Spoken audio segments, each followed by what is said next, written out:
യേശുവേ സ്തോത്രം, യേശുവേ ആരാധന, ഹല്ലേലൂയ. കൃപാസനം മരിയൻ ഉടമ്പടി ധ്യാനത്തിലേക്ക് നമ്മൾ ഭക്തിപൂർവ്വം പ്രവേശിക്കുകയാണ്. ഈശോയോട് നമുക്ക് ഹൃദയത്തിൽ നന്ദി പറയാം. ദൈവപിതാവിനാൽ ആകർഷിക്കപ്പെട്ടിട്ട് പരിശുദ്ധ ദൈവമാതാവ് ജീവനോടെ പ്രത്യക്ഷപ്പെട്ട ഈ ആലയത്തിൽ ഈ സമയം നമ്മളെ ഒരുമിച്ച് കൂട്ടിയ ദൈവപിതാവിൻ്റെ സ്നേഹത്തിന് നമുക്ക് ഹൃദയത്തിൽ നന്ദി പറയാം.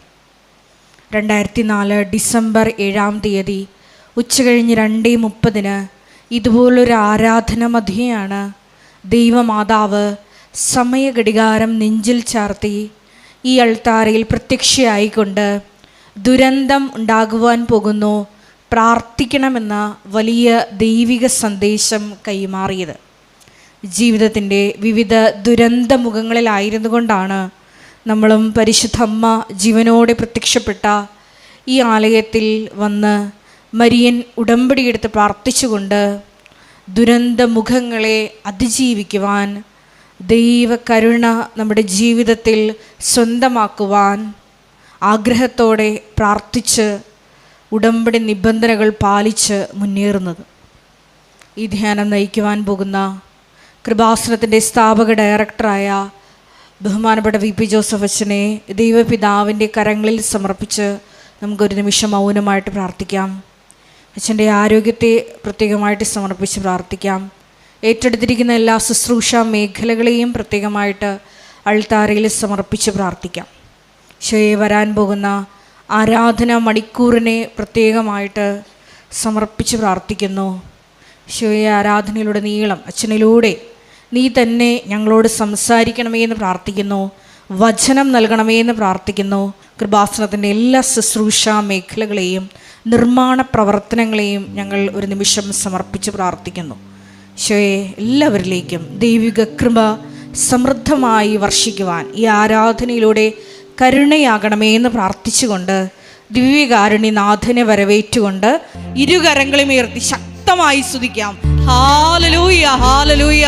മഹത്വം, മഹത്വം, ആരാധന, ആരാധന. ഈശോയെ നിന്റെ ശക്തി ഈ സമയം ഈ ആലയത്തിൽ പ്രകടമാക്കണമേ എന്ന് പ്രാർത്ഥിക്കുന്നു. ഞങ്ങളുടെ ആലയത്തിൽ വിശദീകരിക്കണമേ എന്ന് പ്രാർത്ഥിക്കുന്നു. ഹല്ലേലൂയ.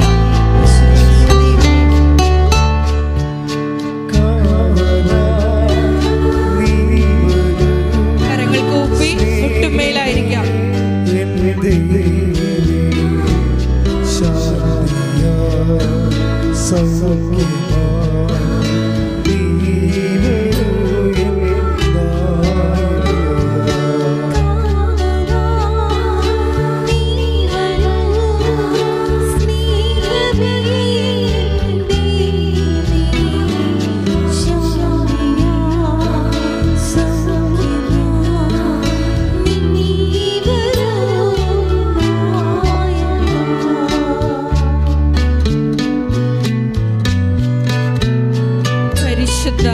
പരമ ദിവ്യകാരുണ്യത്തിന് നേരവും ആരാധനയും സ്തുതിയും പുകഴ്ചയും ഉണ്ടായിരിക്കട്ടെ. പരിശുദ്ധ പരമ ദിവ്യകാരുണ്യത്തിന് നേരവും ആരാധനയും സ്തുതിയും പുകഴ്ചയും ഉണ്ടായിരിക്കട്ടെ. പരിശുദ്ധ പരമ ദിവ്യകാരുണ്യത്തിന് നേരവും ആരാധനയും സ്തുതിയും പുകഴ്ചയും ഉണ്ടായിരിക്കട്ടെ.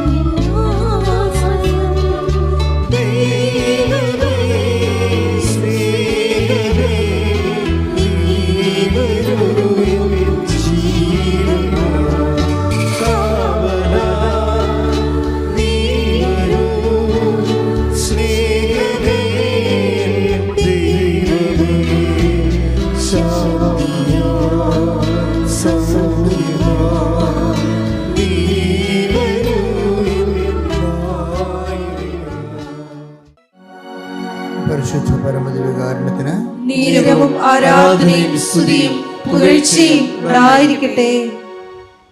പരിശുദ്ധ പരമദിവ്യകാരുണ്യത്തിന് നേരവും ആരാധനയും സ്തുതിയും പുകഴ്ചയും ഉണ്ടായിരിക്കട്ടെ. എൻ്റെ പ്രിയപ്പെട്ടവരെ, ഉടമ്പടി അതിൻ്റെ നിയോഗത്തിലല്ല,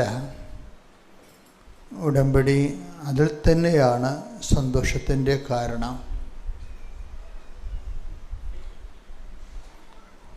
നമ്മൾക്ക് പലപ്പോഴും സന്തോഷം ഉണ്ടാകുന്നത് ഉടമ്പടിയിൽ നമ്മൾ വെച്ചിരിക്കുന്ന നിയോഗങ്ങൾ നിറവേറി കാണുമ്പോൾ നമുക്ക് വല്ലാത്ത സന്തോഷം ഉണ്ടാകും. അത് വലിയ കാര്യം തന്നെയാണ്. പക്ഷേ നമ്മൾ ദൈവത്തിൻ്റെ ഭാഗത്തു നിന്ന് ഉടമ്പടിയെ വീക്ഷിക്കുമ്പോൾ മറ്റൊരു പ്രതലമാണ് നമുക്ക് വെളിപ്പെടുത്തുന്നത്. എന്താണ് കാരണം? നമ്മൾക്കിപ്പോൾ നമുക്ക് ലഭിച്ച നിയോഗങ്ങളിലാണ് നമുക്ക് സന്തോഷം തോന്നുന്നുണ്ടെങ്കിൽ നമ്മൾ ആനന്ദിക്കുന്നത് എന്തെങ്കിലും വസ്തുവകകളിലോ അല്ലെങ്കിൽ നമ്മുടെ സാമ്പത്തിക അഭിവൃദ്ധിയിലോ അല്ലെങ്കിൽ നമ്മുടെ ഭൗതികമായ ജീവിത നിലവാരത്തിൻ്റെ ഉയർച്ചയിലോ എന്തെങ്കിലും ആയിരിക്കും നമ്മൾ സന്തോഷിക്കുന്നത്. കാര്യം ജോലി കിട്ടിയാലും ജപ്തി നടപടി മാറിയാലും ഒക്കെ നമുക്കുണ്ടാകുന്നത് ഭൗതിക നേട്ടങ്ങളാണ്. അപ്പോൾ ഈ ഭൗതിക നേട്ടങ്ങളിലാണ് ഒരാൾ സന്തോഷിക്കണമെങ്കിൽ ദൈവത്തിന് ബേസിക്കായിട്ട് അവിടെ 2ാം സ്ഥാനമേ ഉള്ളൂ. ദൈവത്തിന് ഈ ഉടമ്പടി വിഷയത്തിൽ 1ാം സ്ഥാനം വരണമെന്നുണ്ടെങ്കിൽ നിങ്ങൾ ഉടമ്പടി എടുത്തത് തന്നെ ഒരു സന്തോഷത്തിൻ്റെ കാരണമാകണം. എന്തിനാണ് ഉടമ്പടി എടുത്തതെന്ന് ചോദിച്ചാൽ ഉടനെ പറയാൻ കഴിയണം, എനിക്ക് ദൈവവുമായിട്ട് മുമ്പത്തേക്കാൾ ആഴമായ ഒരു റിലേഷന് വേണ്ടിയാണ് ഞാൻ ഉടമ്പടി എടുത്തത്. അത് സിമ്പിളാണ് സംഭവം. അപ്പോൾ ദൈവത്തിനാണ് 1ാം സ്ഥാനം വരണത്. എന്തിനാണ് ഉടമ്പടി എടുത്തതെന്ന് ചോദിച്ചു കഴിഞ്ഞാൽ നമുക്ക് കൃത്യമായിട്ടുണ്ടാകേണ്ട ഉത്തരം അതിൻ്റെ കാരണം ഈ ബൈബിളിലെ ഈ കർത്താവിൽ വിശ്വസിക്കാൻ കഴിഞ്ഞതിൽ, ആ വിശ്വാസത്തിൻ്റെ നേട്ടങ്ങളിലല്ല, വിശ്വസത്തിൽ മാത്രം, അതായത് കർത്താവിൽ വിശ്വസിക്കാൻ കഴിഞ്ഞതിൽ അവരും കുടുംബവും സന്തോഷിച്ചു. അതാണ് യഥാർത്ഥ സുവിശേഷത്തിൻ്റെ സന്തോഷം. നടപടി പുസ്തകം 16:20-34 ഇവിടെ കൂടെ ശ്രദ്ധിക്കട്ടെ. ഹല്ലേലൂയ, ഹല്ലേലൂയ, ഹല്ലേലൂയ, ഹല്ലേലൂയ. യേശുവേ നന്ദി. ഹല്ലേലൂയ, ഹല്ലേലൂയ. അപ്പോസ്തല പ്രവർത്തനങ്ങൾ 16:34. ദൈവത്തിൽ വിശ്വസിച്ചതുകൊണ്ട് അവനും കുടുംബാംഗങ്ങളും അത്യന്തം ആനന്ദിച്ചു. ഇതാണ് ബേസിക് ജോയ് എന്ന് പറയുന്നത്. ബേസിക് ജോയ്, അടിസ്ഥാന സന്തോഷം. എന്താണത്? അത് ദൈവത്തിൽ നിന്ന് കിട്ടിയ എന്തെങ്കിലും വിടുതലോ. ഇപ്പം അയാളെ സംബന്ധിച്ചിടത്തോളം ഇയാൾ ഈ പാറാവുകാരനാണ്. പാറാവുകാരൻ്റെ ഒരു സാക്ഷ്യമാണ് ഈ ബൈബിൾ എഴുതിയിരിക്കുന്നത്. അപ്പം സാക്ഷ്യം എന്താ വെച്ചാൽ പാറാവുകാരന് സംഭവിച്ചത്, പെട്ടെന്ന് കൊടുങ്കാറ്റുണ്ടായി, വിളക്ക് കെട്ടുപോയി. അന്ന് ഈ എണ്ണ വിളക്കാണല്ലോ ഉപയോഗിക്കുന്നത്. പാറാവർ ജയിലിലാണേ, സംഭവം ജയിലിലാണ്. ഞാൻ റോമിൽ ധ്യാനിപ്പിക്കാൻ പോയപ്പോൾ പൗലോസ് രക്തസാക്ഷിയായ സ്ഥലത്ത് പോയി. അപ്പോഴവിടെ എന്നെ ഏറ്റവും ആകർഷിച്ചത് ആ 12,000 വർഷം പഴക്കമുള്ള പൗലോസിൻ്റെ കയ്യിൽ ഇട്ടിരുന്ന ചങ്ങല അവിടെ ചില്ലിട്ട് വെച്ചിട്ടുണ്ട്. ഈ ചങ്ങലയൊക്കെ ഇട്ടുകൊണ്ട് തന്നെയാണ് ഈ മനുഷ്യൻ ജയിലിൽ കിടന്നത്. അപ്പോൾ ആ ജയിലിൽ കിടക്കുന്നതിൻ്റെ ഇടയിൽ ഈ തിമോത്തിയും കൂടെ ഉണ്ടായിരുന്ന ഫിലോമോൻ, പല ആൾക്കാരും ജയിലിൽ അദ്ദേഹത്തിൻ്റെ സഹതടവുകാരായിരുന്നു. അപ്പോൾ അവരുമായിട്ട് രാത്രി ഈ ജയിലിലെ കയ്യിൽ കിടക്കുന്ന ചങ്ങല കിലുക്കിക്കൊണ്ട് താളം പിടിച്ച് പാടും. അത് ഇയാൾ കേട്ടതാണ് ഈ പാറാവുകാരൻ പുറത്തു നിന്ന്. അപ്പോൾ വിളക്കുണ്ടായിരുന്നു. കുറച്ച് കഴിഞ്ഞപ്പോൾ പാട്ട് കൂടിയപ്പോൾ കൊടുങ്കാറ്റടിച്ച് വിളക്ക് കെട്ടുപോയി. അപ്പോൾ പാറാവുകാരൻ വാളെടുക്കാൻ തന്നെത്താൻ നെഞ്ചത്തിട്ട് കുത്താൻ പോയി. എന്താ കാര്യം? ഇങ്ങനെ വിളക്ക് കെട്ട് കഴിഞ്ഞാൽ അപ്പം തന്നെ തടവുകാർ രക്ഷപ്പെടും. അപ്പോൾ പിന്നെ ഇയാളെ അവർ വെട്ടിക്കൊല്ലുക വല്ലതും ചെയ്യും. ആര്? സർക്കാർ. അത് കാരണം അത് പേടിയായിട്ട് പുള്ളി തന്നെത്താൻ കുത്തിച്ചാകാൻ പോയി. അപ്പോൾ പൗലോസ് പറയും, സഹോദര, അഹിതമൊന്നും കാണിക്കരുത്, ഞങ്ങൾ ഇവിടെ തന്നെ ഉണ്ടെന്ന് പറയും. ഇതോടുകൂടി പാറാവുകാരൻ്റെ ഐസി അടിച്ചു പോകും. പാറാവുകാരൻ പറയും, എന്തുകൊണ്ടാണ് ഇവർ ഓടാതിരുന്നത്? രക്ഷപ്പെടാൻ ആഗ്രഹിച്ചിട്ട് ഓടാതിരുന്നത് എന്തുകൊണ്ടാണ്? ഒരു ചോദ്യം. രണ്ടാമത്തെ ചോദ്യം, ഇവരെങ്ങനെയാണ് ഈ ചങ്ങലയിട്ട് പാടണത്? ചങ്ങല കാലിലും കയ്യിലും കിടക്കുമ്പോഴും കർത്താവിൻ്റെ പാട്ട് എങ്ങനെ പാടുന്നത്?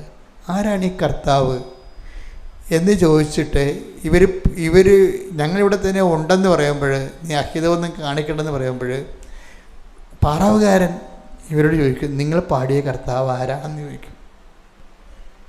അതാണ് നമ്മുടെ സാക്ഷ്യം കണ്ടിട്ടാണ് മറ്റുള്ളവർ കർത്താവിനെ അറിയണത്. നിങ്ങൾ ആ ഭാഗം ഒന്ന് എടുത്തേ, ശ്രുതികട്ടെ. ഹല്ലേലൂയ, ഹല്ലേലൂയ, ഹല്ലേലൂയ. പ്രവർത്തനങ്ങൾ 16 അധ്യായം 25 മുതലുള്ള തിരുവചനങ്ങൾ. 25, 16, 25 നടപടി പുസ്തകം. അർദ്ധരാത്രിയോടടുത്ത് പൗലോസും സീലാസും കീർത്തനം പാടി ദൈവത്തെ സ്തുതിക്കുകയായിരുന്നു. തടവുകാർ അത് കേട്ടുകൊണ്ടിരുന്നു. അതാണ് വിഷയം. തടവുകാർ അത് കേട്ടുകൊണ്ടിരുന്നു. പെട്ടെന്ന് വലിയ ഒരു ഭൂകമ്പമുണ്ടായി. കാരാഗൃഹത്തിന്റെ അടിത്തറ കുലുങ്ങി. എല്ലാ വാതിലുകളും തുറക്കപ്പെട്ടു. എല്ലാവരുടെയും ചങ്ങലകൾ അഴിഞ്ഞു വീണു. കാവൽക്കാരൻ ഉണർന്നപ്പോൾ കാരാഗൃഹ വാതിലുകൾ തുറന്നു കിടക്കുന്നത് കണ്ടു. തടവുകാരെല്ലാം രക്ഷപ്പെട്ടുവെന്ന് വിചാരിച്ച് അവൻ വാളൂരി ആത്മഹത്യക്കൊരുങ്ങി. എന്നാൽ പൗലോസ് വിളിച്ചു പറഞ്ഞു, സാഹസം കാണിക്കരുത്, ഞങ്ങൾ എല്ലാവരും ഇവിടെ തന്നെയുണ്ട്. വിളക്ക് കൊണ്ടുവരാൻ വിളിച്ചു പറഞ്ഞിട്ട് അവൻ അകത്തേക്കോടി. പേടിച്ചു വിറച്ച് അവൻ പൗലോസിന്റെയും സീലാസിന്റെയും കാൽക്കൽ വീണു. അവരെ പുറത്തേക്ക് കൊണ്ടുവന്ന് അവൻ ചോദിച്ചു, യജമാനന്മാരെ, രക്ഷ പ്രാപിക്കാൻ ഞാൻ എന്ത് ചെയ്യണം? അവർ പറഞ്ഞു, കർത്താവായ യേശുവിൽ വിശ്വസിക്കുക, നീയും നിന്റെ കുടുംബവും രക്ഷ പ്രാപിക്കും. അപ്പോഴേ നിത്യരക്ഷ ലഭിച്ചു. ഈ പറവുകാരൻ പൗലോസിനെ വീട്ടിൽ കൊണ്ടുപോയി ഭക്ഷണം കൊടുത്തിട്ട് കർത്താവിനെ കുറിച്ച് കൂടുതൽ ചോദിച്ച് മനസ്സിലാക്കും. ആ ഒരു രാത്രി കൊണ്ട് തന്നെ അവന് അഭിഷേകം കിട്ടിയിട്ട് അവൻ പൗലോസിലേക്ക് എന്തെങ്കിലും സ്നാനം സ്വീകരിക്കും. എന്നിട്ടാണ് ഇവൻ പറയണത്, കർത്താവിൽ വിശ്വസിക്കാൻ കഴിഞ്ഞതിൽ എന്ന് വെച്ച് കഴിഞ്ഞാൽ നിത്യരക്ഷ ലഭിച്ചതിൽ. അല്ല ജോലി കിട്ടി, വീട് കിട്ടി, ജപ്തി മാറി എന്നല്ല പ്രശ്നം. കർത്താവിൽ വിശ്വസിക്കാൻ കഴിഞ്ഞത് തന്നെ ഈ മനുഷ്യന് വലിയ സന്തോഷമായി മാറുകയാണ്. ഏതാണ്ട് ഇതേ ഒരു പാരലിൽ വേണം ഉടമ്പടിയെ സമീപിക്കാൻ. ഉടമ്പടിയിൽ നമുക്ക് എന്ത് വേണമെങ്കിലും നടക്കും. നമ്മൾ ആയിരക്കണക്കിന് സാക്ഷ്യങ്ങളാണ്. ആയിരക്കണക്കിന് സാക്ഷ്യങ്ങൾ യൂട്യൂബിലുള്ള ഒരു കേന്ദ്രവും ലോകത്ത് കാണത്തില്ല. 10, അതായത് ഒരു ലക്ഷത്തോടടുത്ത് വരുന്ന ഇപ്പോൾ സാക്ഷ്യങ്ങൾ. അപ്പം ഉടമ്പടിയിൽ എന്തും നടക്കും. പക്ഷെ അതല്ല വിഷയം. ഉടമ്പടിയിൽ നടക്കേണ്ട കാര്യം എന്താണ്? കർത്താവുമായി ആഴമായി ബന്ധമുണ്ടാകുമ്പോഴേ അതൊരു സന്തോഷത്തിൻ്റെ കാരണമാകണം. പ്രാർത്ഥിക്കുക. കർത്താവായ ദൈവമേ, ഉടമ്പടിയിലൂടെ അങ്ങുമായി ആത്മാർത്ഥവും ആഴവുമായ ആത്മബന്ധത്തിനായി ഞങ്ങളെ വിളിച്ചതിന് നന്ദി പറയുന്നു.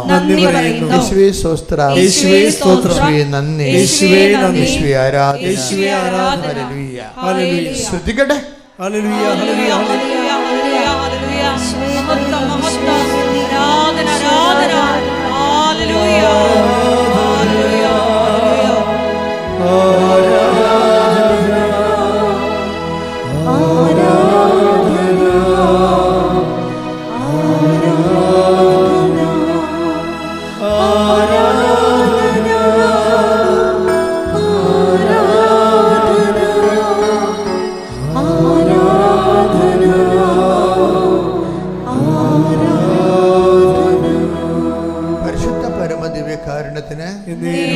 ആരാധനയും സ്തുതിയും പുകഴ്ചയും ഉണ്ടായിരിക്കട്ടെ. കഴിഞ്ഞ ദിവസങ്ങളിലെ റോജൻ ആറനാട്ടുകര തൃശ്ശൂർ, അവിടെ നിന്നൊരു സാക്ഷ്യമുണ്ടായി. ആ സാക്ഷ്യത്തിൻ്റെ രീതികൾ റോജൻ പറയണത്, ഉടമ്പടിയിലൂടെ എൻ്റെ തോട്ട് പ്രോസസ്സ് പോലും കർത്താവ് ചേഞ്ച് ചെയ്തെന്നാണ്. വളരെ ഇവാലുവേറ്റ് ചെയ്തുകൊണ്ടൊരു സാക്ഷ്യമാണ്. ഫാക്റ്റ് ഇങ്ങനെ പറയണതല്ല, എല്ലാ സാക്ഷ്യങ്ങളിലും ഫാക്റ്റ് പറയണതാണ്. അവർക്ക് സംഭവിച്ച വിഷയങ്ങൾ അവർ അതുപോലെ പറയും. കുറച്ച് എഡ്യൂക്കേറ്റഡ് ആയിട്ടുള്ള ആൾക്കാർ സാക്ഷ്യം പറയുമ്പോൾ സ്കാൻ ചെയ്തേ പറയത്തുള്ളൂ. അവർ നിരീക്ഷിക്കും, വാട്ട് ഈസ് ഹാപ്പൻ ടു അവർ ഹോം, ഞങ്ങളുടെ വീട്ടിൽ എന്ത് സംഭവിക്കുന്നു. കാരണം റോജൻ്റെ വീട്ടിൽ അമ്മ ഉടമ്പടിയിലാണ്, ഭാര്യ ഉടമ്പടിയിലാണ്, റോജൻ ഉടമ്പടിയിലാണ്. മനസ്സിലേക്ക് ഒരു വ്യക്തി ഒരു മൂന്ന് ഉടമ്പടി എടുത്തിരിക്കുകയും, അപ്പോൾ ഒരു ആ ഫാമിലി മൊത്തം സെറ്റപ്പ് ഉടമ്പടി സെറ്റപ്പാണ്. ഇങ്ങനെ വരുമ്പോൾ ഉണ്ടാകുന്ന ഗുണമെന്ന് വെച്ച് കഴിഞ്ഞാൽ ഇവരെല്ലാവരും ഉടമ്പടി മാത്രമല്ല, ഈ ഉടമ്പടി ധ്യാനങ്ങൾ കൃത്യമായും കൂടുന്നവരാണ്. കാര്യം റോജൻ്റെ സംസാരത്തിൽ നിന്ന് ധ്യാനത്തിൻ്റെ കുറേ പോയിൻറ്റ്സ് ആ മനുഷ്യർ റീകളക്ട് ചെയ്യുന്നുണ്ട്. അതായത് ഞാൻ പറഞ്ഞിട്ടുള്ള കാര്യങ്ങൾ, അതായത് ഉടമ്പടി എന്ന് പറഞ്ഞ വാഗ്ദാനം പ്രാപിക്കുകയാണ്, അതൊരു ജീവിത രീതിയാണ്. കേട്ടാ, ഉടമ്പടി എന്ന് പറഞ്ഞാൽ നൊവേന പോലെ എന്തെങ്കിലും ഒരു പ്രാർത്ഥനയിൽ എന്തെങ്കിലും വിഷയം നടക്കാൻ വേണ്ടി നമ്മൾ കാണിക്കുന്ന പ്രാർത്ഥനയുടെ പദ്ധതിയല്ല, അതൊരു ജീവിത രീതിയാണ്. ദൈവവുമായി ഉടമ്പടി ചെയ്തുകൊണ്ട് ഒരു ജീവിത രീതിയാണ്, വേ ഓഫ് ലൈഫാണ്. ഈ വേ ഓഫ് ലൈഫാണെന്നുള്ള സംഭവം അടുത്ത നൂറ്റാണ്ടിലും ഇതിനേക്കാൾ ജ്വലിക്കാൻ സാധ്യതയുണ്ട്. കാര്യം ഇതിൽ നിന്ന് നിങ്ങൾക്കത് തോന്നണുണ്ടോ ഇത് കൃപാസനം വഴി നിൽക്കുമെന്ന്? അപ്പം മാതാവ് ജീവനോടെ പ്രത്യക്ഷപ്പെട്ടിരിക്കുന്ന കാരണം ഈ പ്രത്യക്ഷീകരണ സഭ പഠിക്കും. കാര്യം ഇത്രയും ഇപ്പോൾ ലൂർദും ഫാത്തിമയും എന്തെല്ലാം പ്രത്യക്ഷീകരണം നടന്നെങ്കിലും ലക്ഷക്കണക്കിന് മനുഷ്യരാണ് ഭൂഗോളത്തിൻ്റെ എല്ലാ ഭൂഖണ്ഡങ്ങളിൽ ഇരുന്നുകൊണ്ട് പ്രത്യക്ഷീകരണ സഭ പഠിക്കണമെന്ന് രാവിലെ എഴുന്നേറ്റ് പ്രാർത്ഥിക്കുന്നത്. Praise the Lord. അത് മനസ്സിലാകണം.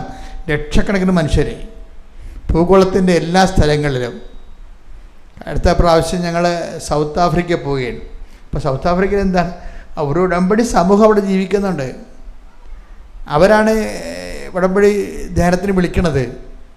അതെന്താ വിഷയം എന്ന് പറയണത്, ഓരോ സ്ഥലത്തും ലോകത്തിൻ്റെ എല്ലാ ഭൂഖണ്ഡങ്ങളിലും ഉടമ്പടി കൂട്ടായ്മ രൂപപ്പെട്ടിട്ട് അവരെല്ലാം രാവിലെ എഴുന്നേൽക്കുമ്പോൾ ലക്ഷക്കണക്കിന് മനുഷ്യരെ പ്രത്യക്ഷീകരണ പ്രാർത്ഥനയിലൂടെ മാതാവിൻ്റെ പ്രത്യക്ഷീകരണം. ഇപ്പോൾ റോജൻ തന്നെ സാക്ഷ്യം തുടങ്ങണം അങ്ങനെയാണ്. എങ്ങനെ തുടങ്ങണം? മാതാവിൻ്റെ പ്രത്യക്ഷീകരണത്തിന് എന്നെ സാക്ഷിയാക്കിയതിന് ഞാൻ നന്ദി പറയണം. അതാണ് എൻ്റെ രീതി എന്ന് പറയുന്നത്. അവർക്ക് കാര്യങ്ങൾ അറിയാം. കുറേ നാൾ ഉടമ്പടിയുമായിട്ട് ജീവിച്ചു കഴിയുമ്പോൾ എന്താണ് ഉടമ്പടി, എന്തിനാണ് ഉടമ്പടി എന്നൊക്കെ അവർക്കറിയാം.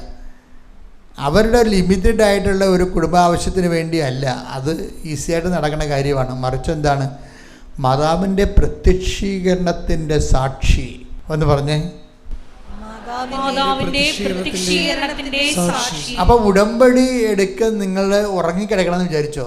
നിങ്ങൾ എഴുന്നേൽക്കുമ്പോൾ നിങ്ങൾ ആരാണെന്ന് ചോദിച്ചാൽ പറയണം, ഞാൻ ഉടമ്പടിയിലൂടെ മാതാവിൻ്റെ പ്രത്യക്ഷീകരണത്തിൻ്റെ സാക്ഷിയാകാൻ ദൈവവിളി സ്വീകരിച്ച ആളാണ്. ഇതൊരു ദൈവവിളിയാണ്.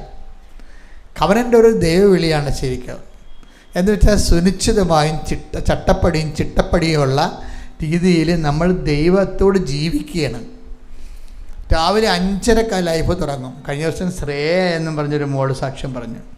എനിക്ക് ചില സമയത്ത് തോന്നുകയെ ഈ ആൾക്കാർ സാക്ഷ്യം പറയുമ്പോൾ എനിക്ക് ചില സമയത്ത് ഒരു ഡിസ്റ്റർബൻസ് ഉണ്ടാവും.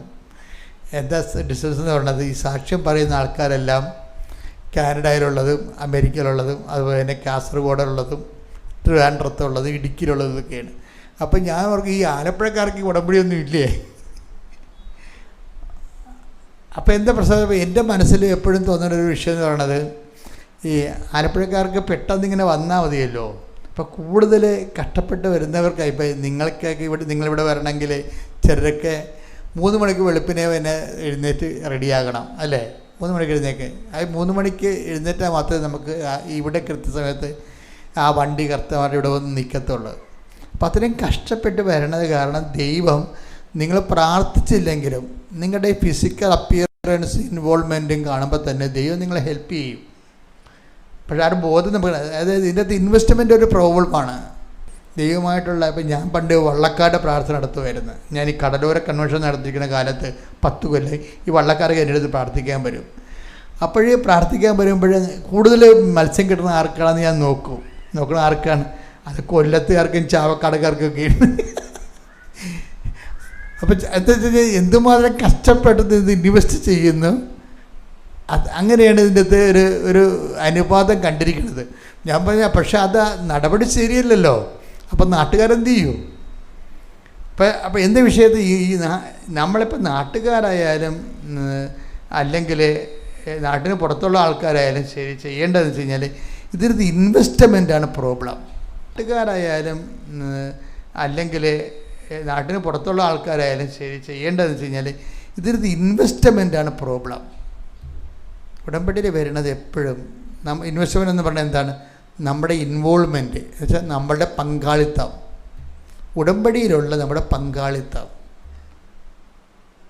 ഇപ്പോൾ കഴിഞ്ഞ ദിവസം ശ്രേയ എന്ന് പറഞ്ഞൊരു മോൾ സാക്ഷ്യം പറഞ്ഞ് ഞാൻ പറഞ്ഞില്ലേ. അപ്പോൾ അവർ ഈ നാട്ടുകാരത്തെയാണ്, ഇത് ജസ്റ്റ് അപ്പുറത്തെ നാടാണ്, ഗ്രാമമാണ്, ചെത്തി എന്ന് പറയും. അപ്പം ഞാൻ അവിടെയാണ് ഈ കടലോരം നടത്തിക്കൊണ്ടിരുന്നത് 5-10 കൊല്ലം ആ കടലിൽ. അപ്പോൾ അന്നൊക്കെ ഈ ശ്രേയ ഒന്നും ജനിച്ച് കാണത്തില്ല. കാര്യം ഞാൻ 90-കളിലാണ് നടത്തിയത്. ഇവരിപ്പോൾ ഒരു ബിടെക്കുകാരത്തെയാണ്, അവർക്ക് 24 വയസ്സുണ്ട്. 24 വയസ്സൊന്നും വരല്ല. ഞാൻ ഇവർക്ക് 30 കൊല്ലം മുമ്പ് നടത്തിയതാണ്, 90 തൊട്ട് 2000 വരെ. അപ്പോൾ എന്താ വിഷയം എന്ന് പറയണത്, ഇവർ ഉടമ്പടി എടുക്കാമെന്ന് തോന്നിയെങ്കിലും ഇവരത് എടുക്കാൻ വരട്ടെ, എനിക്ക് 5:30 എഴുന്നേറ്റ് പരിചയമില്ല. അതാണ് അവരുടെ പ്രശ്നം. 5:30 എഴുന്നേറ്റ് പരിചയമില്ല, പിന്നെ ദിവസവും പള്ളിയിൽ പോയും പരിചയമില്ല. അപ്പോൾ ഉടമ്പടി എടുത്തു കഴിഞ്ഞാൽ 5:30 എഴുന്നേൽക്കണം, ദിവസവും പള്ളിയിൽ പോകണം. അത് അവളെ കൊണ്ട് നടക്കത്തില്ല. അങ്ങനെ ഒരു ചിട്ടയില്ല ജീവിതത്തിൽ. അപ്പം അതുകൊണ്ട് പാടാണ്. അപ്പം തെറ്റിപ്പോയാൽ അത് പ്രശ്നമാണോ? അതുകൊണ്ട് ഉടമ്പടി എടുക്കണ്ട. അമ്മ ഉടമ്പടി എടുത്തിട്ടുണ്ട്, ഉടമ്പടി എടുത്തില്ല. കുറച്ച് കഴിഞ്ഞപ്പോൾ ശ്രേയക്ക്, നമുക്കറിയാമല്ലോ നമ്മുടെ ജീവിതത്തിൽ ഇങ്ങനെ കുറച്ച് മുന്നോട്ട് പോകുമ്പോൾ ജീവിതത്തെ വിലയിരുത്തിയാൽ നമുക്ക് മനസ്സിലാകും. ജീവിതത്തെ നമ്മൾ നിഷ്പക്ഷമായിട്ട് വിലയിരുത്തിയാൽ നിങ്ങളുടെ കല്യാണം, ജോലി, നിങ്ങളുടെ പ്രൊമോഷൻ, നിങ്ങളുടെ യാത്ര, നിങ്ങളുടെ കുടുംബജീവിതം, അതിന് വരുന്ന ബാധ്യതകൾ, അതിന് വരുന്ന തടസ്സങ്ങൾ, അതിന് വരുന്ന ഭാരങ്ങൾ എല്ലാം നമ്മളിങ്ങനെ ഗുണിച്ചൊക്കെ നോക്കിക്കഴിഞ്ഞാൽ നിങ്ങൾക്ക് ബുദ്ധിയുള്ളവരാണെങ്കിൽ ഒരു കാര്യം മനസ്സിലാകും. എന്താ കാര്യം? പല കാര്യങ്ങളും നമ്മൾക്ക് ഒറ്റയ്ക്ക് നടക്കത്തില്ല. അതാണ് വിഷയം. ജീവിതത്തെ നിഷ്പക്ഷമായിട്ട് വിലയിരുത്തി നോക്കിക്കോ. പല കാര്യങ്ങളും ഒറ്റയ്ക്ക് നടക്കത്തില്ല. അങ്ങനെയാണ് ജീവിതം ദൈവം ഡിസൈൻ ചെയ്തിരിക്കുന്നത്. ഇപ്പം ദൈവത്തിനൊരു പങ്കാളിത്തം കിട്ടാൻ വേണ്ടിയാണ് പലപ്പോഴും നമ്മുടെ ജീവിതത്തിൽ, ഇപ്പം നിങ്ങൾക്കറിയാമല്ലോ, ഉടമ്പടി എടുക്കുമ്പോൾ നമുക്ക് ഉണ്ടാകുന്ന ഒരു സത്യസന്ധമായ ജീവിതത്തിൽ ഉടമ്പടി എടുക്കുമ്പോൾ നമുക്കുണ്ടാകുന്നൊരു വിഷയം എന്താ? ആൾക്കാർക്ക് ഉണ്ടാകുന്ന അനുഭവം എന്താ? ഉടമ്പടി എന്ത് അനുഭവം തന്നെന്ന് ചോദിച്ചു കഴിഞ്ഞാൽ, നിങ്ങൾ പറയുന്ന അനുഗ്രഹങ്ങളെക്കുറിച്ചല്ല ചിലർ പറയണത് മാതാവ് ഞങ്ങളുടെ വീട്ടിലെ ഒരു അംഗം പോലെ തോന്നിയെന്നാണ്. അത് ഈ കിടിലനാണ് ശരിക്കും. അമ്മയുടെ ഒരു ഡിസൈൻ അങ്ങനെയാണ്, ദൈവം അങ്ങനെ ഡിസൈൻ ചെയ്തിരിക്കണത്. അതാണ് ബൈബിൾ തുറക്കുമ്പോൾ പറയണത്, കാനായിൽ ഒരു വിവാഹാഘോഷം നടന്നു, യേശുവിൻ്റെ അമ്മയും ഒരു കുടുംബാംഗം പോലെ അവിടെ ഉണ്ടായിരുന്നു. നേരത്തെ ഉണ്ടായിരുന്ന ആളാണത്. അവിടെ യേശു ശിഷ്യന്മാരും ക്ഷണിക്കപ്പെട്ടിരുന്നു എന്നാണ് പറയണത്. യേശു ശിഷ്യന്മാരും വിരുന്നുകാരെ പോലെ വന്നു ചേർന്ന ആൾക്കാരാണ്. പക്ഷെ അമ്മയെക്കുറിച്ച് പറഞ്ഞാൽ അങ്ങനെയല്ല, വീട്ടുകാരത്തിയായിട്ട് അവിടെ ഉണ്ടായിരുന്നു. ഈ ഒരു വ്യത്യാസം ഉണ്ട് ശരിക്കും. അമ്മ വീട്ടുകാരത്തിയാണ്.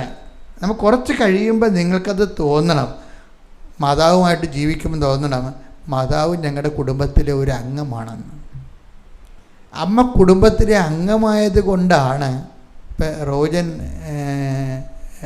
ൻ്റെ സാക്ഷ്യത്തിൽ ഒരു പോയിൻ്റ്, കുറേ പോയിൻറ്റ്സുകളുണ്ട്. അതിൽ ഒരു പോയിൻ്റ് എന്ന് പറയുന്നത്, അദ്ദേഹം പറയണത് അച്ഛൻ്റെ ക്ലാസ്സുകളിലെ വാഗ്ദാനം പ്രാപിക്കാനുള്ളതാണല്ലോ ഉടമ്പടി എന്ന് പറയണത്. അപ്പോൾ വാഗ്ദാനം പ്രാപിക്കുമ്പോൾ ഫസ്റ്റ് ഗഡു എന്ന് പറയുന്നത് എന്താണ്? ചെങ്കടൽ കടക്കുകയാണ്. ചെങ്കടൽ കടക്കുകയാണ്. എന്നിട്ട് അദ്ദേഹം തന്നെ പറയും, അത് ആ ചെങ്കടലിലെ പ്രോസസ്സ് കഴിഞ്ഞാൽ നമ്മുടെ പാപങ്ങളെല്ലാം ഒഴിവായി നമ്മൾ ക്ലീനാകും എന്ന് പറയും. പക്ഷേ എനിക്കിതുവരെ അത് പറ്റിയിട്ടില്ല. അത് സ്വന്തമായിട്ട് പറയണം. എനിക്കിതുവരെ പറ്റിയിട്ടില്ല. പാപങ്ങളൊക്കെ മൊത്തം പാപങ്ങൾ പോകുന്ന ഒഴിവാക്കി ജീവിക്കാൻ പറ്റുമെന്ന് ഞാൻ പരിശ്രമിച്ചുകൊണ്ടിരിക്കുകയാണ്. ആ പരിശ്രമം തന്നെ മതിയാവും ശരിക്കും ദൈവത്തിരുസന്നിധിയിൽ ഒരു നല്ല മാർക്ക് വീഴാൻ. പക്ഷേ എനിക്ക് അങ്ങനെയുള്ളവരോട് പറയാനുള്ളത്, ഈ പാപം ഒഴിവാക്കുക എന്നുള്ളത് ഒരു വലിയ ആനക്കാര്യമല്ല ശരിക്കും പറഞ്ഞാൽ. കാര്യം ഈ ബൈബിൾ ഡിസൈൻ ചെയ്തിരിക്കുന്നത് എങ്ങനെയാണെന്ന് അറിയാമോ? Not by merit but by ഗ്രേസിലാണ്. അതായത് നമ്മളുടെ ഒരു കഴിവിനെ ബൈബിള് അതിൻ്റെ ഒരു പ്രാഥമികമായ ഇൻവെസ്റ്റ്മെൻ്റായിട്ട് മാത്രമേ എടുക്കുന്നുള്ളൂ. നമ്മൾ വിചാരിക്കുന്നത് നമ്മൾ തന്നെ കഷ്ടപ്പെട്ട് നമ്മൾ തന്നെ ഇങ്ങനെ പാപകരമായ എല്ലാ അവസ്ഥകളെയും പരിത്യജിച്ചുകൊണ്ട് നമ്മൾ വിശുദ്ധിയിലേക്ക് ശ്രമിക്കണം. ദാറ്റ്സ് ഓക്കെ, നമുക്ക് ശ്രമിച്ചാലും ഇതിൻ്റെയൊക്കെ വരുന്നൊരു വിഷയം എന്ന് പറയണത്, ദൈവം സഹകരിക്കുന്നില്ല എന്നുണ്ടെങ്കിൽ നമ്മൾ തീർച്ചയായിട്ടും ഇപ്പോൾ ഒരു കടൽ നമ്മൾ നീന്തി കയറി അടുത്ത കടൽ മൂന്നാമത്തെ തിരക്ക് നമ്മൾ മുങ്ങിപ്പോവും. ഇവിടെ എന്താ വിഷയം എന്ന് പറയുന്നത്? ദൈവം തന്നെയാണ് ഹെൽപ്പ് ചെയ്യേണ്ടത്. അതുകൊണ്ട് ബൈബിളിൽ എപ്പോഴും ഉണ്ട്, അതിപ്പോൾ നിങ്ങൾ ഈ പാപകരമായ ജീവിതത്തിൽ നിന്ന് രക്ഷപ്പെടാൻ വേണ്ടി പരിശ്രമിക്കുമ്പോൾ തന്നെ നിങ്ങൾ ഓർക്കണം, എന്താ കാര്യം? നിങ്ങൾ പരിശ്രമിക്കുന്നത് മാത്രമല്ല വിഷയം, മറിച്ച് എന്താണ്? അതാണ് ഈശോയുടെ പ്രാർത്ഥനയിൽ ഒരു സംഭവമുണ്ട്, ഞങ്ങളെ പ്രലോഭനത്തിൽ, അതാണ് സംഭവം. അപ്പോൾ ദൈവം വിചാരിച്ചാൽ നമ്മളെ ഹെൽപ്പ് ചെയ്യാൻ പറ്റുമോ എന്നുള്ളൊരു പ്രൊവിഷൻ അവിടെ കിടക്കുന്നുണ്ട്. അത് നിങ്ങൾ യൂസ് ചെയ്യണം. കാര്യം ഈ പ്രലോഭനത്തിൽ ഉൾപ്പെടാതെ ജീവിക്കാൻ ഇപ്പം ചില ബിസിനസ്സുകാർക്ക് ഭയങ്കര അവർക്കറിയാം, അവർ 2-3 പുസ്തകങ്ങളൊക്കെ സൂക്ഷിക്കുന്ന ആൾക്കാരാണ്. ഗവൺമെൻറെ കാണിക്കാൻ ഒരു കാരണം, കൂട്ടുകച്ചവടക്കാരനിക്കാൻ വേറെ പുസ്തകം, കുടുംബക്കാരെ കാണിക്കാൻ വേറെ 3 പുസ്തകമൊക്കെ ഉപയോഗിക്കുക ആൾക്കാർ. എല്ലാവരും ഒന്നും ഞാൻ പറയണില്ല, ചില ആൾക്കാർ അങ്ങനെ ചെയ്യുന്നുണ്ട്. ഈ കൂട്ടുകച്ചവടക്കാരാണെങ്കിൽ അപ്പോൾ കച്ചവടം നോക്കുന്ന ഒരാളായിരിക്കും, ചിലപ്പോൾ മറ്റുള്ളവർ അതിൻ്റെ അകത്ത് പണം മുടക്കിയതുണ്ടായിരുന്നു. അപ്പോൾ അവരെ കാണിക്കാൻ വേണ്ടി ഒരു പുസ്തകം ഉപയോഗിക്കും. കുടുംബത്തിൽ നിന്ന് ഷെയർ എടുത്തിട്ടായിരിക്കും കുടുംബത്തിന് വേണ്ടിയായിരിക്കും ഈ കുടുംബത്തിൻ്റെ കച്ചവടം നടക്കുന്നത്. അപ്പോൾ കുടുംബക്കാരെ കാണിക്കാൻ വേണ്ടി വേറെ കണക്കുണ്ടാക്കും, ഇനി ടാക്സുകാരെ കാണിക്കാൻ വേറെ കണക്കുണ്ടാക്കും. അപ്പോൾ ഇങ്ങനെ ഒരു ബിസിനസ്സുകാരന് രക്ഷപ്പെടാൻ പറ്റത്തില്ലേ? അവൻ എപ്പോഴും ഇതുപോലെ കള്ളക്കണക്കുകൾ എഴുതി പല പുസ്തകങ്ങളുണ്ടാക്കി അവന് ജീവിക്കാൻ പറ്റത്തുള്ളൂ എന്ന് ചോദിച്ചാൽ കർത്താവിന് ഒരു ഉത്തരം പറയുന്നുണ്ട്. എപ്പോഴും നീ പ്രൂഡൻ്റ് ആയിരിക്കണം, അത് സംശയമില്ല. നിൻ്റെ കണക്കുകളിലൊക്കെ നീ കാണിക്കേണ്ടത് വിവേകമാണ് കാണിക്കേണ്ടത്, അത് സംശയമില്ല. പക്ഷേ കാര്യം ചില നഷ്ടങ്ങൾ നമുക്ക് കണക്കിൽ പെടുത്താൻ പറ്റത്തില്ല. പിന്നെ അതിനെ കോമ്പൻസേറ്റ് ചെയ്യാൻ വേണ്ടി വേറെ എന്തെങ്കിലും ആഡ് ചെയ്യേണ്ടി വരും. അപ്പോൾ ഇങ്ങനെയൊക്കെ കുറേ ബിസിനസ് ലോകത്ത് അതിൻ്റേതായിട്ടുള്ള കുറേ ബുദ്ധിമുട്ടുകളൊക്കെ ഉണ്ട് ശരിക്കും. അപ്പോൾ അതുകൊണ്ട് ഈശോ എന്നെ പറഞ്ഞിട്ടുണ്ടെങ്കിൽ നീ ആവശ്യമില്ലാത്ത കാര്യങ്ങളെ ഓർത്ത് ഓവർ പ്രാധാന്യം കൊടുത്ത് വിഷമിക്കരുത്. മറിച്ച് നീ എന്താണ്, നിനക്ക് പറ്റുന്നില്ല എങ്കിലേ നീ അത് എൻ്റെ കൃപയിൽ ആശ്രയിക്കാൻ പറഞ്ഞിരിക്കണം. അതാണ് ഇത്രയും വലിയ പാടാണെങ്കിൽ അങ്ങനെ വാക്കുണ്ടല്ല അല്ലേ, ആർക്ക് രക്ഷപ്പെടാൻ കഴിയുമെന്ന് കേൾക്കണില്ലേ? അതായത് ശ്രുതിക്കട്ടെ ഹല്ലേലൂയ. 19:26 എടുത്തേ. മത്തായി ശ്ലീഹായുടെ സുവിശേഷം 19:26. ശ്രുതിക്കട്ടെ ഹല്ലേലൂയ. ഹല്ലേലൂയ ഹല്ലേലൂയ ഹല്ലേലൂയ ഹല്ലേലൂയ. യേശുവേ നന്ദി. ഹല്ലേലൂയ ഹല്ലേലൂയ ഹല്ലേലൂയ ഹല്ലേലൂയ. മത്തായി 19:25-26. ആ, ശിഷ്യന്മാർ ഇത് കേട്ട് വിസ്മയഭരിതരായി അവനോട് ചോദിച്ചു, അങ്ങനെയെങ്കിൽ രക്ഷപ്പെടാൻ ആർക്ക് സാധിക്കും? യേശു അവരെ നോക്കി പറഞ്ഞു, മനുഷ്യർക്ക് ഇത് അസാധ്യമാണ്, എന്നാൽ ദൈവത്തിന് എല്ലാം സാധ്യമാണ്. അപ്പം ഇതുകൊണ്ട് എന്താ വിഷയം? അച്ഛൻ ഉദ്ദേശിക്കുന്നത് എന്താണെന്ന് വെച്ച് കഴിഞ്ഞാൽ, ഈ മനുഷ്യർക്ക് ഇത് അസാധ്യമാണ്, എന്നാൽ ദൈവത്തിന് എല്ലാം സാധ്യമാണ് എന്ന് പറയുന്ന ആ ഒരു sentence it is equal to not by merit but by grace ആണ്. അത് എൻ്റെ കൂടെയാണ്, നിങ്ങളുടെ കഴിവ് കൊണ്ടല്ല, ദൈവത്തിൻ്റെ കൃപ. ഈ ബൈബിളിൽ ഈ വാക്ക് പലതരത്തിൽ ഇങ്ങനെ പറഞ്ഞുകൊണ്ടിരിക്കും. പല പല സ്ഥലങ്ങളിൽ ഇത് തന്നെയാണ് പറയണത്, not by merit but by grace എന്ന്. എന്നിട്ട് ഇപ്പം നിങ്ങൾ മനുഷ്യർക്ക് ഇത് അസാധ്യമാണ്, ദൈവത്തിന് സാധ്യമാണെന്ന് പറയുന്നത് അത് തന്നെയാണ്, not by merit but by grace. അപ്പം ഇങ്ങനെ നിങ്ങൾക്ക് ഏതെങ്കിലും പാപം, ഇപ്പോൾ റോജൻ്റെ സാക്ഷ്യത്തിൽ തന്നെ ഒരു ദുശ്ശീലത്തെക്കുറിച്ച് പറയുന്നുണ്ട്. അയാൾക്ക് 10-29 കൊല്ലം ഉണ്ടായിരുന്ന ഒരു ദുശ്ശീലമാണ്, ബാഡ് ഹാബിറ്റ്. ഉടമ്പടി എടുത്തോടുകൂടി മദർ ആ സംഭവം അങ്ങോട്ട് ഏറ്റെടുത്ത്. അതാണ് ഇത്രയും ഉടമ്പടി എടുക്കാത്ത സാധാരണ ഒരു നല്ല ക്രിസ്ത്യ ജീവിതമുള്ള കുടുംബമാണിത്, ഉടമ്പടി എടുക്കാതെ. പക്ഷേ സാധാരണ ക്രിസ്ത്യ ജീവിതമുള്ള കുടുംബമാണെങ്കിലും അതിൻ്റെ അകത്ത് എന്താണ്, അവർക്ക് ഈ ബാഡ് ഹാബിറ്റും കാര്യങ്ങളൊക്കെ ഉണ്ട്. അത് വലിയ ആനക്കാരും ഇവിടെ കാണുന്നില്ല. പക്ഷേ ചിലർക്ക് കാണുന്നുണ്ട്, പക്ഷെ അവർക്ക് അത് എങ്ങനെയാണ് ഒഴിവാക്കേണ്ടതെന്ന് അറിയത്തില്ല. അപ്പോൾ ഉടമ്പടിയായപ്പം നമ്മളെ ഈക്വൽ പാർട്ട്ണറല്ലേ ഉടമ്പടിയിലേക്ക് വരണത്. നമ്മൾ ഉടമ്പടിയിലേക്ക് ആരാണ്? ദൈവം ഒരു കക്ഷി, നമ്മളൊരു കക്ഷിയാണ്. അപ്പം നമ്മളെ സംബന്ധിച്ചിടത്തോളം ദൈവം ആത്മാർത്ഥമായിട്ടാണ് നിൻ്റെ ഉടമ്പടി പോകണമെങ്കിൽ ദൈവം പറയും, എനിക്ക് പറ്റുന്നൊരു പാർട്ട്ണറായിട്ട് കഴിഞ്ഞ ദിവസങ്ങളിൽ ഒരു വചനം ഉണ്ടായിരുന്നു, ദൈവം ആണ് ചില ആൾക്കാരെ മനസ്സിനെ ഇണക്കണമെന്ന്, ഇല്ലേ? അങ്ങനെ ഒരു വചനം ഉണ്ടായിരുന്നല്ലോ. വചനം പ്രവർത്തനം 13:22. ജെസ്സയുടെ പുത്രനായ ദാവീദിൽ ഒന്ന് പറഞ്ഞേ. ജെസ്സയുടെ പുത്രനായ ദാവീദിൽ എന്റെ ഹൃദയത്തിനിണങ്ങിയ ഒരു മനുഷ്യനെ ഞാൻ കണ്ടെത്തിയിരിക്കുന്നു. അപ്പൊ ദാവീദിന്റെ അവസ്ഥ അതൊക്കെ കഴിയാമല്ലോ, ഞാൻ പറയേണ്ട കാര്യമില്ല. ദാവീദ് പാപത്തിൽ നിന്ന് രക്ഷപ്പെടാൻ വേണ്ടി എത്ര കഷ്ടപ്പെട്ട് നോക്കിയാലും പിന്നെയും അയാൾ ബലഹീനത അയാളെ വേട്ടയാടും. പക്ഷേ എന്നാ വിഷയത്തിൽ ഈ മനുഷ്യൻ്റെ അന്തരാളങ്ങളിലെ ദൈവത്തിന് പാപത്തിൽ നിന്ന് ലഭിക്കുന്ന ലോകസുഖങ്ങളെക്കാളും ദൈവത്തിന് വലിയ പ്രാധാന്യമാണ്. ഇങ്ങനെ ഒരു മൈൻഡ് സെറ്റാണ് ദാവീദിൻ്റെത്. അയാളുടെ ശാരീരികമായ കുറേ ബലഹീനതയൊക്കെ ഉണ്ടെങ്കിലും അയാൾ ദൈവത്തെ കാണുന്നത് അതുകൊണ്ടാണ്. ഇങ്ങനെ പാപം വന്നു കഴിയുമ്പോൾ പറയും, കർത്താവേ എനിക്ക് എല്ലാം സഹിക്കാം, പക്ഷേ നിൻ്റെ കൺമുമ്പിൽ നിന്ന് മറഞ്ഞു പോണത് എനിക്ക് സഹിക്കാൻ പറ്റത്തില്ലെന്ന് പറയും. അതാണ് ആ മനുഷ്യൻ്റെ മാനസികാവസ്ഥ. അതാണ്, എനിക്ക് എല്ലാം സഹിക്കാം, പക്ഷേ ഇതിൻ്റെ പേരിൽ നിന്നെ എനിക്ക് മിസ് ചെയ്യാൻ പാടില്ല. എനിക്ക് മിസ് ചെയ്താൽ പിന്നെ ജീവിക്കാൻ നിന്നെ എനിക്ക് നഷ്ടപ്പെട്ടാൽ പിന്നെ എനിക്ക് ജീവിക്കാൻ പറ്റത്തില്ല. എന്നിട്ട് പുള്ളി കണ്ണീരോടെ പറയും, അങ്ങയുടെ തിരുസന്നിധി നിന്നെ തള്ളിക്കളയരുത്. അത് നമ്മൾ പറയുന്നേക്കാൾ വലിയ അർത്ഥമുള്ള വാക്കാണത്. ദാവീദ് ഉദ്ദേശിച്ചത് ഇന്നും വ്യാഖ്യാനിച്ച് മാറിയിട്ടില്ല. എന്താ കാര്യം? ദാവീദ് ഉദ്ദേശിച്ചത് എന്താ പറയുക? ദാവീദിൻ്റെ ഉദ്ദേശം എന്താ? അതാണ് എല്ലാ ആർഭാടങ്ങളെയും രാജകീയമായ ഔന്നത്യങ്ങളെക്കാൾ വലുതാണ് ദൈവം. അതുകൊണ്ട് എന്ത് ചെയ്ത് അദ്ദേഹം അതെല്ലാം ഊരിക്കളഞ്ഞ്, ഉടുപ്പെല്ലാം അദ്ദേഹം സ്ഥാനവസ്ത്രങ്ങളെല്ലാം ഊരിക്കളഞ്ഞ് ചാരം പൂശി കട്ടൻ്റെ അടിയിൽ പോയി കമന്ന് കിടന്ന് അതേ കർത്താവിൻ്റെ അടുത്ത് തൻ്റെ അനുതാപം എങ്ങനെ എക്സ്പ്രസ് ചെയ്യാൻ പുള്ളിക്കാരൻ സ്വന്തമായിട്ട് ഉണ്ടാക്കിയതാണ്. ആ എക്സ്പ്രഷൻസ് ഓഫ് കൺട്രീഷൻ ദാവീദിൻ്റെ മാത്രം പ്രോഡക്റ്റാണത്. ദാവീദ് മാത്രം ഉണ്ടാക്കിയതാണ്. എങ്ങനെയാണ് ഒരു മനുഷ്യൻ ദൈവത്തിന് സ്ഥാനവസ്ത്രങ്ങൾ ഊരി മാറ്റി, ഭക്ഷണം നിർത്തി, പാനീയങ്ങൾ നിർത്തി, പട്ടിണിയായി ചാരം പൂശി കവന്ന് കിടക്കും. കർത്താവ് കരുണ കാണിക്കുള്ളൂ. അപ്പം ഈ എല്ലാത്തിനേക്കാളും ഉപരി ഈ മനുഷ്യൻ്റെ ഉള്ളിൽ ദൈവമാണ്. ദൈവം ഏതല്ലേ? എന്തെങ്കിലും തരത്തിൽ ഏതെങ്കിലും തിന്മയെ നിനക്ക് അതിജീവിക്കാൻ പാടാണെങ്കിൽ, ഞാൻ പലപ്പോഴും കുമ്പസാരക്കൂട്ടി ഇരിക്കുമ്പോൾ കുറേ പാപങ്ങൾ ആൾക്കാർ പറയുമല്ലോ. അപ്പം ഞാൻ ഈ പാപങ്ങളെക്കുറിച്ച് ഓവറായിട്ട് ശ്രദ്ധിക്കത്തില്ല. പാപങ്ങൾ ശ്രദ്ധിക്കും, പക്ഷെ ഞാൻ അതിന് ഓവർ ഇമ്പോർട്ടൻസ് കൊടുക്കത്തില്ല ഒരിക്കലും.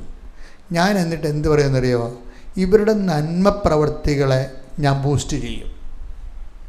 ഇവരുടെ ജീവിതത്തിലെ നന്മ പ്രവൃത്തികളെ, പാപം അവർക്ക് മോഹിച്ചു കൊടുത്തെങ്കിലും ഞാൻ ഉപദേശിക്കുമ്പോൾ ചെയ്യണത് ഇവരുടെ നന്മ പ്രവൃത്തികൾ. ഇവർ ബേസിക്കായിട്ട് നന്മ പ്രവൃത്തികളുള്ളവരായിരിക്കും. അപ്പം അത് എന്തെല്ലാം ഞാൻ തിരക്കി എടുത്തിട്ട് അത് ബൂസ്റ്റ് ചെയ്യും. ഇപ്പം നിങ്ങൾ ഉടമ്പടിയിൽ എന്തുമാത്രം നന്മ പ്രവൃത്തി ചെയ്യുന്നുണ്ട് ഇല്ലേ? രോഗികളെ പോയി കാണുന്നു ഇല്ലേ? രോഗികളുടെ വസ്ത്രം അലക്കുന്നു, അത് വിരിച്ച് തേച്ച് അവരെ കുളിപ്പിച്ച് എന്തെല്ലാം കാര്യങ്ങളാണ് ആൾക്കാർ ചെയ്യണത്. എന്തുമാത്രം ആൾക്കാരാണ് രാവിലെ എഴുന്നേറ്റ് പൊതിച്ചോറും കെട്ടി രോഗികളെ തേടി പോണത്. അപ്പോൾ ഈ നന്മ പ്രവർത്തികളും മനുഷ്യന്മാരിലുണ്ട്. അതിനേക്കാൾ ഇടിവെട്ട് പ്രവർത്തനമാണ് ഉടമ്പടിയിലൂടെ ഈ കർത്താവിനെ കൈമാറുന്നത്, വിശ്വാസം കൈമാറുന്ന വിശ്വാസ പ്രവർത്തനം. കഴിഞ്ഞ ദിവസങ്ങളിൽ അതായത് അഭിജിത്ത് കൃഷ്ണൻ എന്നും പറഞ്ഞൊരു സഹോദരൻ സാക്ഷ്യം പറഞ്ഞു. അങ്ങനെ ഒരു നാട്ടുമുണ്ട് കൊടുത്ത്, അതും ചേർത്തലക്കാരൻ, അടുത്തുള്ള ആളാണ്. എനിക്ക് ഭയങ്കര സന്തോഷം തോന്നി ഈ അടുത്തുള്ള ആൾക്കാരൊക്കെ വന്നിട്ട് ഇടിവെട്ടി സാക്ഷ്യം പറയുമ്പോഴേ. അപ്പോൾ അത് ചേർത്തലക്കാരനാണ്, മറ്റൊരു അടുത്തുള്ള സ്ഥലമാണ്.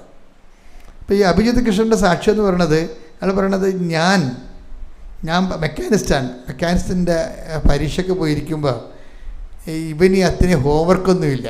അപ്പോൾ ഒരു എൻജിൻ കാണിച്ച്, അപ്പോൾ ഞാൻ ഇത് അഴിക്കാൻ പറഞ്ഞു പരീക്ഷയ്ക്ക്. അവൻ അഴിക്കുന്ന വിധമൊക്കെ എഴുതി വെച്ചും എൻജിനെ ചെന്ന് തൊട്ടിട്ട് ഈ എൻജിൻ ആദ്യം കാണുകയാണ്. അപ്പോൾ അമ്മയോട് വെച്ചു, അമ്മയെ എങ്ങനെയാണ് അഴിക്കണത്? അമ്മയെന്ന് പറഞ്ഞാൽ ആരാണ്? ഉടമ്പടിയിൽ, ആളുടമ്പടിയിലാണ്.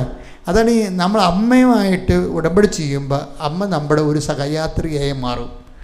ഉടനെ ഈ അഭിജിത്ത് കൃഷ്ണൻ അമ്മയോട് ചോദിക്കും, അമ്മ ഇത് എങ്ങനെ അഴിക്കണമെന്ന് ചോദിച്ചു.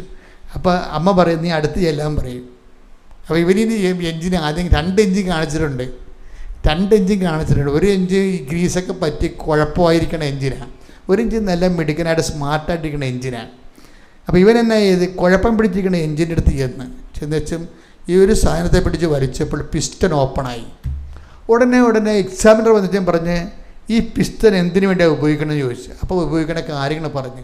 അപ്പോൾ എക്സാമിനർ വിചാരിച്ച് ഇവൻ പിസ്റ്റനെ പിടിച്ച് വലിച്ചപ്പോഴേ അതിൻ്റെ അകത്തുനിന്നുണ്ടായിരുന്ന കുറേ സാധനങ്ങൾ ഓപ്പറേറ്റായി. അപ്പോൾ ഈ എക്സാമിനർ വിചാരിച്ചിരിക്കണത് ഇവനിതെല്ലാം അറിഞ്ഞുകൊണ്ടാണ് ചെയ്യണമെന്നാണ്. പക്ഷേ ഇവനെ അറിയാൻ പാടില്ല പൊട്ടങ്ങൾക്ക് പോയി ചെയ്തതാണ്. പൊട്ടങ്ങൾക്ക് ചെയ്തതല്ല, അമ്മ ചെയ്യിച്ചതാണ്. അമ്മ കൂടെ നിൽക്കുമ്പോൾ ഇതുപോലെ കുറേ കസരത്തുകൾ നടക്കും. ഇവനാണെങ്കിൽ അമ്മയുമായിട്ട് നല്ല ടൈറ്റ് റിലേഷൻ എന്ന് പറഞ്ഞാൽ പുള്ളിക്കാരൻ പറയണത്, ഞാൻ 33 നഗരസഭയിൽ പോയിട്ടുണ്ട് കേരളത്തിൻ്റെ. പാലക്കാട് മുതൽ എല്ലായിടത്തും പോയി പത്രം കൊടുക്കും. ഇതൊക്കെയാണ് ആൾക്കാരുടെ അവസ്ഥ. ഇവരൊക്കെ അമ്മയെന്നൊക്കെ വിളിച്ചാൽ പിന്നെ എങ്ങനെയാണ് ഈ എഞ്ചിനൊക്കെ തുറക്കാതെ പിന്നത്? എഞ്ചിനൊക്കെ തുറന്നു തരും, ഒരു സംശയമില്ല. അതായത് ഈ യദുകൃഷ്ണൻ്റെ ഇൻവെസ്റ്റ്മെൻറ്റ് ഭയങ്കരമാണ്. യദുകൃഷ്ണനല്ല, അഭിജിത്ത് കൃഷ്ണൻ്റെ. എന്താ വിഷയത്തിൽ അവൻ ചെയ്യണമെന്ന് വെച്ച് കഴിഞ്ഞാൽ എല്ലാ നഗരസഭയിലും, അവൻ്റെ എന്തോ നഗരസഭ ജോലിയുള്ള ആളാണെന്ന് തോന്നുന്നു, അവിടെ എന്തോ ബന്ധമുണ്ടല്ലേ. പിന്നെ ഈ നഗരസഭയിൽ പോകേണ്ട, നഗരസഭ നോക്കിയെടുത്തിട്ട് കേരളത്തിലെ മൊത്തം 33 നഗരസഭ ഉണ്ട്. അവിടെ എല്ലായിടത്തും പോയി പത്രം കൊടുത്തിട്ട് ക്രിസ്തുവിനെക്കുറിച്ച് സംസാരിക്കും. ഞാൻ പറഞ്ഞു അവനോട് ക്രിസ്തുവിനെക്കുറിച്ച് സംസാരിക്കാൻ, ഞാൻ പറഞ്ഞിട്ടില്ല. ഞാൻ അവനെ കണ്ടിട്ടില്ല. ഒരു ഉടമ്പടിയിലാകുമ്പോൾ മാതാവ് ഇവരുമായിട്ട് റിലേഷനാവും. അപ്പം പിന്നെ അമ്മ ഇവനെ വഴി നടത്തും. ബസ്സിൽ കയറി കഴിയുമ്പോൾ ഇങ്ങനെ നഗരസഭയിലൊക്കെ പോകാൻ വേണ്ടി ബസ്സിന് പോകുമ്പോൾ പരിശുദ്ധാത്മാവ് നിറഞ്ഞിട്ട് ഇവൻ ബസ്സിൽ നിന്നുകൊണ്ട് കർത്താവിൻ്റെ പാട്ടുകൾ പാടുമ്പോൾ ആൾക്കാരെല്ലാം ശ്രദ്ധിക്കും. അപ്പോഴിവൻ ഈശോയെക്കുറിച്ചും ഉടമ്പടിയെക്കുറിച്ചും മാതാവിനെക്കുറിച്ചൊക്കെ സംസാരിക്കും. ഇങ്ങനെയാണ് ആൾക്കാരെ പ്രേക്ഷിത വേല ചെയ്യണത്. കുറേ കത്തോലിക്കൻ കച്ചവടക്കാർ പിണ്ണാക്കും കൊടുക്കും, അരിയും കൊടുക്കും, പരിപ്പും കൊടുക്കും, അതിൻ്റെ കൂടെ ഒരു പത്രം കൊടുക്കും. എങ്ങനെയുണ്ട് പരിപാടി? ഇത് എപ്പോഴും ഓർത്തേക്കണം. എനിക്ക് ഏറ്റവും പേടി കച്ചവടക്കാരനാണ്. എന്താ സംഭവിച്ചത്, വീട്ടിൽ ഒരു കച്ചവടം ഉണ്ടാകും, അവർ പത്രം കൊണ്ട് ഓരോരുത്തും പോകത്തില്ല. എന്താ കാര്യം, ഞങ്ങളുടെ കടയിൽ ആൾ വരുന്നില്ല, ഞങ്ങളുടെ കടയിൽ ആൾ വരുമില്ല, മക്കളിത് വർക്കൗട്ട് ചെയ്യത്തില്ല. ഇത് ദൈവത്തിൻ്റെ കണ്ണിൽ പൊടിയിടുകയാണ്. നിങ്ങളതിൻ്റെ പിണ്ണാക്കം ചുരുട്ടി കൊടുക്കും, പിണ്ണാക്കം കൊടുക്കും, അരിയും കൊടുക്കും, കപ്പയും കൊടുക്കും, അതിൻ്റെ കൂടെ ഒരു പത്രവും കൊടുക്കും. അത് വർക്കൗട്ട് ചെയ്യത്തില്ല. എന്താ പ്രശ്നം വെച്ച് കഴിഞ്ഞാൽ, നിങ്ങൾ ഈ അഭിജിത്ത് കൃഷ്ണൻ്റെ കൂടെയാണ് മത്സരിക്കണത്. അതാണ് പ്രശ്നം. അഭിജിത്ത് കൃഷ്ണനെ പോലെയുള്ള ആൾക്കാരുടെ കൂടെയാണ് നമ്മൾ മത്സരിക്കണമെന്ന് ഓർക്കണം. അപ്പം നീ കടയിൽ നിന്നുകൊണ്ട് വട്ടം തിരിഞ്ഞ് അങ്ങോട്ടും ഇങ്ങോട്ടും കൊടുക്കണമല്ലല്ലോ കാര്യങ്ങൾ. അപ്പം അങ്ങനെ വരുമ്പോൾ ഇതിൻ്റെ അകത്ത് വളരെ ഈ എന്നിട്ട് ഈ അഭിജിത്ത് കൃഷ്ണൻ പറയണമെന്ന് വെച്ചാൽ, അയാൾ പറയുന്നതിൻ്റെ കാരണമുണ്ട്. എന്ന് വെച്ച് കഴിഞ്ഞാൽ, ഞാൻ വർക്ക് ചെയ്യുമ്പോൾ വിശേഷ വിദ്യ നിങ്ങൾ എന്താണ് ചെയ്യണത് എന്ന് കർത്താവ് ചോദിച്ചിട്ടുണ്ട്. അതുകൊണ്ട് ഞാൻ വിശേഷ വിദ്യയായി ബസ്സിൽ കയറി പാട്ട് പാടും. ഞാൻ വിശേഷ വിദ്യയായി ബസ്സിലുള്ള ആൾക്കാരുടെ സുവിശേഷം പ്രസംഗിക്കും. അത് ഈ വിശേഷ വിദ്യ എവിടെ നിന്ന് കിട്ടിയതാണ്? ഈ ഉടമ്പടി ധ്യാനത്തിൽ നിന്ന് കിട്ടിയതാണ്. ചില ആൾക്കാർക്ക് വരുന്ന ഏറ്റവും വലിയ അബദ്ധം എന്നല്ല, കെണിയെന്ന് പറയുന്നത് അറിയാവോ? നിങ്ങൾ ഉടമ്പടി ധ്യാനം കൂടത്തില്ല. ചില ആൾക്കാർ പകുതി കൂടും, വവ്വാല് കടിച്ചതുപോലെ പകുതി കൂടും. അങ്ങനെ വരുമ്പോൾ എന്താ പ്രശ്നം, നമുക്ക് അപ്ഡേഷൻസ് കിട്ടുന്നത് ഉടമ്പടി ധ്യാനത്തിലൂടെയാണ്. നിങ്ങൾക്ക് തന്നെ ദൈവമായിട്ട് ഓരോരോ കാലത്ത് നിങ്ങളുടെ വിഷയങ്ങൾക്ക് പരിഹാരങ്ങളെല്ലാം പറയണതും വെളിപാട് കിട്ടുന്നതും എല്ലാം ഉടമ്പടി ധ്യാനത്തിലാണ്. നിങ്ങൾ പ്രബുദ്ധരാകണത് എങ്ങനെയാണ്? ഉടമ്പടി ധ്യാനത്തിലാണ്.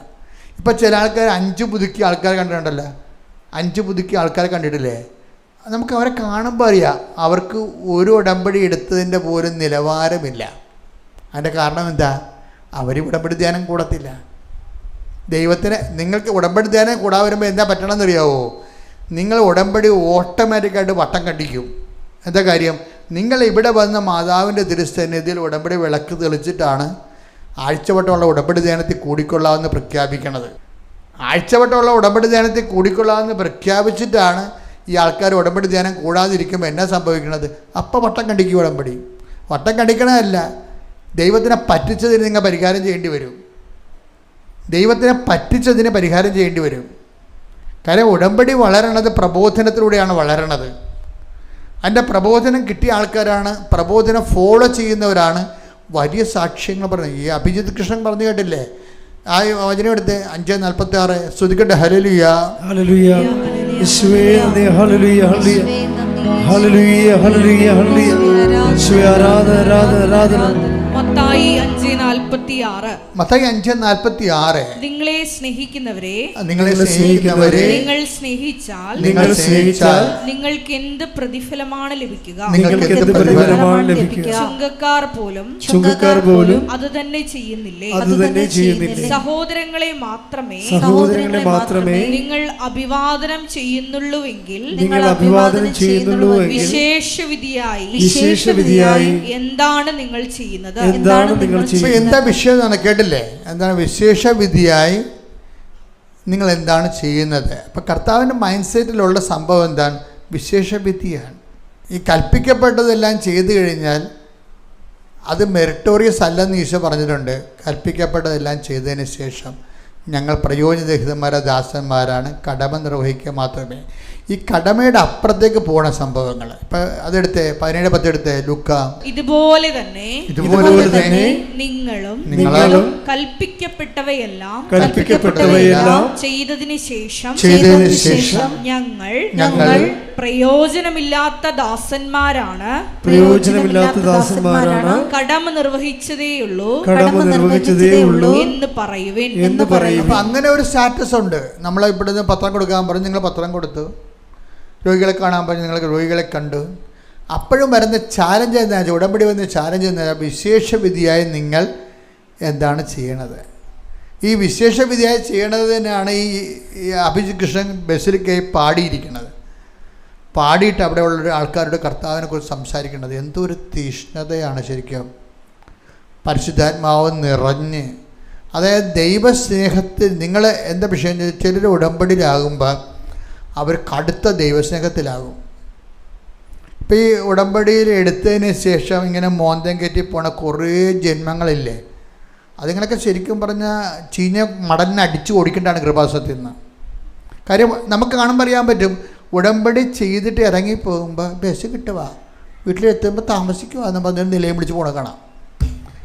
അതായത് എന്താ വിഷയത്തിൽ അവർ ശരിക്കും പിശാച് കൊണ്ടുവരുന്ന ആൾക്കാരാണ് അവർ. എന്താ കാരണം? They are not in covenant. അവരെന്താ വയറ്റിപ്പഴപ്പിന് വേണ്ടി ദൈവത്തിനെ വിരട്ടി ഉടമ്പടി എടുത്തിട്ട് അതിൽ നിന്ന് ഒപ്പിച്ചെടുക്കാൻ വേണ്ടി നടക്കുന്ന ആൾക്കാരാണ്. You should not do that. നിങ്ങളത് ചെയ്യരുത്. മറിച്ച് ഉടമ്പടി എടുക്കുമ്പോൾ തന്നെ നിങ്ങൾക്കറിയണം, ദൈവമായിട്ട് നമുക്ക് അർഹിക്കാത്തൊരു ബന്ധത്തിലേക്ക് വരികയും നമുക്കൊരു പറ്റിയ ബന്ധമല്ല. നിങ്ങൾക്കറിയാമല്ലോ, ഇപ്പോൾ ചില ആൾക്കാർ കല്യാണം കഴിക്കുക പറയുമ്പോൾ എനിക്ക് 10ാം ക്ലാസ്സേ ഉള്ളൂ, എൻ്റെ വൈഫിന് MA BEd ആണെന്ന് പറയും. എന്താ വെച്ചാൽ നമുക്ക് പറ്റിയൊരു ബന്ധമല്ല, നമുക്ക് പറ്റിയൊരു ബന്ധമല്ല. ഉടമ്പടിയിൽ നമ്മൾ ദൈവവുമായിട്ട് ഉടമ്പടി ചെയ്യുകയും നമുക്ക് പറ്റിയൊരു ബന്ധമല്ല ശരിക്കും പറഞ്ഞാൽ. പിന്നെ നമ്മളെന്താ ചെയ്യണത്? ആ ബന്ധം പറ്റിക്കാൻ വേണ്ടി പരമാവധി കഠിനാധ്വാനം ചെയ്യണം. ആ ബന്ധം പറ്റിക്കാൻ വേണ്ടി നമ്മൾ പരമാവധി കഠിനാധ്വാനം. അപ്പോൾ ദൈവത്തിന് നമ്മുടെ സത്യസന്ധത മനസ്സിലാക്കി. ഇപ്പോൾ ശ്രേയ എന്താ പറയണത്? എനിക്ക് പറ്റിയ പണിയല്ല ഉടമ്പടി, ഞാൻ 5:30 എഴുന്നേക്കത്തില്ല ഒരിക്കലും. 5:30 എഴുന്നേക്കണമെങ്കിൽ പ്രത്യക്ഷപ്പെടില്ല, ഞാൻ 5 മണിക്ക് എഴുന്നേക്കണ്ടേ? ഞാൻ 5 മണിക്ക് എഴുന്നേക്കത്തില്ല ഒരിക്കലും, ഇന്നുവരെ എഴുന്നേറ്റിട്ടില്ല. അപ്പോൾ എനിക്ക് പറ്റിയ പണിയല്ല ഇത്. പിന്നെ എന്താണ്? ഞാൻ ഡെയിലി പള്ളിയിൽ പോകത്തില്ല, ഞായറാഴ്ച മാത്രമേ പോകത്തുള്ളൂ. അപ്പോൾ അതെനിക്ക് പറ്റിയ പണിയല്ല. അപ്പോൾ അതുകൊണ്ട് ഞാൻ ഉടമ്പടി ഉടമ്പടി എടുക്കണില്ല എന്ന് പറഞ്ഞിരുന്നെങ്കിലും പരിശുദ്ധാത്മാവ് ഇവളോട് പറയും, നീ എടുക്കണമെന്ന് നല്ലത് നിനക്കെന്ന് പറയും. കാര്യം നമ്മളെ അനുഗ്രഹിക്കാൻ ദൈവം ആഗ്രഹിക്കുമ്പോഴാണ് നമ്മൾ ഉടമ്പടി എടുക്കാൻ പറയണത്. അത് നിങ്ങൾ ആ ബോധം നിങ്ങൾക്ക് ഉണ്ടാകണം.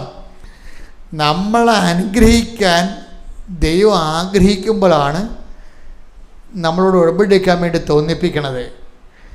നിങ്ങൾക്കത് മനസ്സിലാവാത്ത കാരണം നിങ്ങൾ വേറെ എന്ത് ഭാരം എടുത്ത പോലെയാണ് പോണത്. അയ്യോ, ഇത് തീർക്കാൻ പറ്റുമോ, ചെയ്യാൻ പറ്റുമോ, പൂർത്തിയാക്കുമോ? സാറേ, അപ്പോൾ അമ്മ പറയും 90 ദിവസം വരെ അല്ല ഉള്ളു മോളെ എന്ന് പറയും. ഭയങ്കര ആശ്വാസമായിപ്പോയി. ഇങ്ങനെയൊന്നുമല്ല ആശ്വസിപ്പിക്കേണ്ടത്. അത് കാര്യം അമ്മ, എടി മോളെ, നീ ഇതോടുകൂടി ദൈവമായിട്ട് ഐക്യപ്പെട്ട് ഒരു പുതിയ ജീവിതമല്ലേ. അപ്പോൾ ദൈവം തന്നെ നിന്നെ അതിനെ ഹെൽപ്പ് ചെയ്യും. അപ്പോൾ ശ്രേയ കുറച്ച് കഴിഞ്ഞപ്പോൾ അമ്മ ശ്രേയോട് പറഞ്ഞ്, മോളെ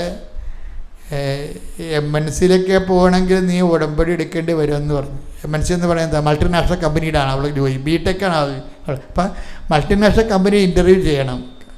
അപ്പോൾ ഈ ഗൂഗിൾ പോലെയുള്ള മൾട്ടിനാഷണൽ കമ്പനികളാണ്, പല കമ്പനികളുണ്ട്, ടയോട്ടയും MNC ആണ്. അപ്പോൾ ഇതുപോലെ ഉള്ള ഈ മൾട്ടിനാഷണൽ കമ്പനി. അപ്പോൾ അമ്മ പറയും, നിനക്ക് ഈ MNCയിലൊക്കെ ജോലി വേണമെന്നുണ്ടെങ്കിൽ എൻ്റെ മകളെ ഇപ്പോഴത്തെ ഉള്ള കപ്പാസിറ്റി കൊണ്ട് പറ്റത്തില്ല. കാര്യം BTechകാർ ചവറ് പോലെ ലോകത്തുണ്ട്. Then why should you be selected? നീ എന്തുകൊണ്ട് സെലക്ട് ചെയ്യണം? അതുകൊണ്ട് നിനക്കിനി ദൈവത്തിനെ കൂടാതെ മുന്നോട്ട് പോകാൻ പറ്റത്തില്ല. അതുകൊണ്ട് നീ ഉടമ്പടി എടുക്കണമെന്ന് അമ്മ ഉപദേശിക്കും. അപ്പോൾ അവൾ എന്ത് ചെയ്യുമെന്ന് വെച്ചാൽ അവൾ അതൊക്കെ മനസ്സിലാകും, അത് കറക്റ്റ് സംഭവമാണെന്ന് മനസ്സിലായി. അമ്മ പറയണ കറക്റ്റാണ്. BTechകാർ ഒത്തിരി പേരുണ്ട്. എനിക്ക് MNC ജോലി കിട്ടണമെന്ന് പറഞ്ഞാൽ ഞാൻ അത്രയും ക്വാളിറ്റേറ്റീവ് അല്ല, എക്സ്പീരിയൻസ്ഡും അല്ല. എന്നേക്കാൾ എക്സ്പീരിയൻസുള്ള ആൾക്കാരുണ്ടാകും. പിന്നെ എനിക്കാണ് ഞാൻ കിട്ടണത്. അപ്പോൾ നോട്ട് ബൈ മെറിറ്റിൽ ഇത് വർക്ക് ചെയ്യത്തുള്ളൂ. കണ്ട, അതാണ് സംഭവം വരുന്നത്. നോട്ട് ബൈ മെറിറ്റിൽ ഇത് വർക്ക് ചെയ്യത്തുള്ളൂ. അപ്പോൾ ശ്രേയ എന്നാ ചെയ്തെന്ന് വെച്ചാൽ ഇതിൻ്റെ ഇൻവെസ്റ്റ്മെൻറ്റ് ചെയ്യാൻ നോക്കും. എന്താണ്? അവൾ ഇതിൻ്റെ ഒരു ട്രയൽ എടുക്കും. ട്രയൽ റണ്ണപ്പോൾ പറഞ്ഞു, പണ്ട് ഒരു ഇടവക ഇരുന്നപ്പോൾ അവിടെ ബസ് സർവീസ് ഇല്ല. ആ ബസ് സർവീസിന് വേണ്ടി 2.5 കൊല്ലം കഷ്ടപ്പെട്ടിട്ട് അവസാനം ബസ് സ്വന്തമായിട്ട് ഒരാളെ കൊണ്ട് മേടിപ്പിച്ചിട്ടാണ് സർവീസ് ഉണ്ടാക്കിയത്. അപ്പോൾ അതിക്ക് മുമ്പ് ഈ വെഹിക്കിൾ ഇൻസ്പെക്ടർ വന്നിട്ട് ട്രയൽ റൺ എടുക്കും. ആ റോഡിൽ കൂടി ബസ് ഓടിക്കാൻ പറ്റുമോ ഇല്ലേ എന്നുള്ളതിനെക്കുറിച്ച്, ഹമ്പുണ്ടാ എന്നൊക്കെ കുറച്ച് വെച്ച് ഒരു റിപ്പോർട്ടിംഗ് ഉണ്ട്. ഇതുപോലെ ഉടമ്പടിക്ക് ഈ ശ്രേയ ഒരു ട്രയൽ റൺ എടുക്കും. എന്താ കാര്യം? ഉടമ്പടി എടുക്കാതെ തന്നെ ഒരു 3 മാസത്തേക്ക് ഉടമ്പടിയിലാണെന്നും പറഞ്ഞ് ജീവിക്കും. അതൊക്കെയാണ് ആൾക്കാർ ഇങ്ങനെയാണ് ആൾക്കാർ പോണത്. ഭയങ്കര രസമാണ്. ഉടമ്പടിയെ ട്രയൽ റൺ എടുക്കുകയാണ്. അപ്പോൾ എന്ത് അല്ലാതെ നാത്തം പറഞ്ഞ്, വീട്ടുകാർ പറഞ്ഞ്, അവർ പറഞ്ഞ്, ഇവർ പറഞ്ഞ്, എന്നാൽ ഞാൻ ഇപ്പോൾ ഞങ്ങളുടെ നാട്ടിലുള്ള എല്ലാവരും എടുത്ത്, ഇനിയിപ്പോൾ ഞാനായിട്ട് എടുക്കാതിരിക്കണം എന്ന് പറഞ്ഞ് വന്ന് എടുക്കണ ആൾക്കാരും ഉണ്ട് ഉടമ്പടി. ഞങ്ങളുടെ അയൽവാസികളെല്ലാവരും എടുത്തിട്ടുണ്ട് ഉടമ്പടി. എന്ത് സ്വന്തമാണെന്ന് അറിയാൻ പാടില്ല. എന്നാലും ഇനി ഞാനായിട്ട് എടുക്കാതിരിക്കേണ്ട കാര്യമില്ലെന്ന് പറഞ്ഞുകൊണ്ട് അവരും വന്നെടുക്കും. അങ്ങനെ ഓട്ടോമാറ്റിക് ഉടമ്പടിക്കാരും ഉണ്ട്. അപ്പോൾ ഇതുപോലെ ട്രയൽ എടുക്കുന്ന ആൾക്കാരുണ്ട്. അപ്പോൾ ഇതൊക്കെ ദൈവം കാണുന്നില്ലേ മക്കളെ? നമ്മുടെ സത്യസന്ധത ദൈവം കാണുന്നുണ്ട്. അതാണ് വിഷയം. ശ്രേയ 3 മാസം ഡെയിലി ഉടമ്പടി എടുക്കാതെ തന്നെ പള്ളിയിൽ പോയി നോക്കി. ഇത് ബുക്കോ ഇല്ല എന്നറിയാൻ വേണ്ടി. 3 മാസത്തോളം 5 മണിക്ക് എഴുന്നേക്കാൻ നോക്കി. എന്നിട്ട് അതെല്ലാം മാസ്റ്ററിയായി. അതെല്ലാം തനിക്ക് പറ്റുമെന്ന രീതിയിൽ അതിനെ കീഴടക്കി. അപ്പോൾ അതെല്ലാം കഴിഞ്ഞ് തനിക്കിത് ഓക്കെ ആവുമെന്ന് കണ്ടപ്പോൾ ഇവൾ വന്ന് ഉടമ്പടി എടുത്ത്. ഇങ്ങനെയൊക്കെ ഉടമ്പടി എടുക്കുമ്പോഴാണ് ഗുണമെന്ന് പറയണത്. ദൈവത്തിന് ഞാൻ ദൈവമായിട്ട് എത്രയോ വർഷങ്ങളായി ജീവിക്കണതാണ്. അപ്പോൾ എനിക്ക് മനസ്സിലായൊരു കാര്യം, സത്യമായിരിക്കണം മക്കളെ, സത്യമായിരിക്കണം. കാര്യം ദൈവത്തിന് ചില കമ്പ്യൂട്ടർ പോലെയാണ്. ഇപ്പോൾ 10 തരം കമ്പ്യൂട്ടറൊക്കെ ഇല്ലേ, എന്നുവെച്ചാൽ അവർക്ക് ചെറിയ എറർ വന്നു കഴിഞ്ഞാൽ അപ്പോൾ ഇത് ഓട്ടോമാറ്റിക് ഷട്ട് ഡൗൺ ആകും. അപ്പോൾ അതൊക്കെ മനസ്സിലാകും, ഇത് എററാണ് വന്നിരിക്കണമെന്ന് മനസ്സിലാകും. അടിച്ചു കയറ്റിക്കുന്ന എററാണ്. കമ്പ്യൂട്ടർ അത് അക്സെപ്റ്റ് ചെയ്യത്തില്ല എറർ. അതുപോലെ തന്നെയാണ് ദൈവവും. സത്യകേടായിട്ടൊരു സാധനം അക്സെപ്റ്റ് ചെയ്യത്തില്ല. ഈശോ തന്നെ വന്നപ്പോൾ വെളിപ്പെടുത്തിയപ്പോൾ ഒരു കാര്യം എന്താ പറഞ്ഞത്? I am the truth. അതാണ് എനിക്ക് ഭയങ്കര ഇഷ്ടമാണ് ആ വചനം. എന്താണ്? ഞാൻ സത്യമാണെന്ന്. I am the truth. ഇത് നമ്മളെ കേൾക്കുന്നവന് ഇതിനെക്കുറിച്ചൊരു ബോധം ഉണ്ടാകണം. ഇത് ഇത്തിരി കള്ളത്തരം കാണിച്ചാൽ അപ്പം തന്നെ ഷട്ട് ഡൗൺ ആവും ഈ സംഭവം. ഒന്ന് പ്രാർത്ഥിച്ച മക്കളെ. കർത്താവായ ദൈവമേ, അങ്ങയെ വേണ്ട വിധം അറിയാതിരുന്ന കാലത്ത് എൻ്റെ കയ്യിൽ നിന്ന് സത്യകേടായിട്ടുള്ള കാര്യങ്ങൾ വന്നു പോയിട്ടുണ്ട്. കർത്താവേ, സത്യത്തിലും വിശുദ്ധിയിലും ജീവിക്കാൻ നിന്റെ കൃപയാൽ എന്നെ അഭിഷേകം ചെയ്യണമേ. സത്യത്തിലും വിശുദ്ധിയിലും സംസാരിക്കാൻ നിന്റെ കൃപയാൽ എന്നെ അഭിഷേകം ചെയ്യണമേ. ശ്രുതികട്ടെ ഹല്ലേലൂയ, ഹല്ലേലൂയ, ഹല്ലേലൂയ. യേശുവേ നന്ദി, ഹല്ലേലൂയ, ഹല്ലേലൂയ.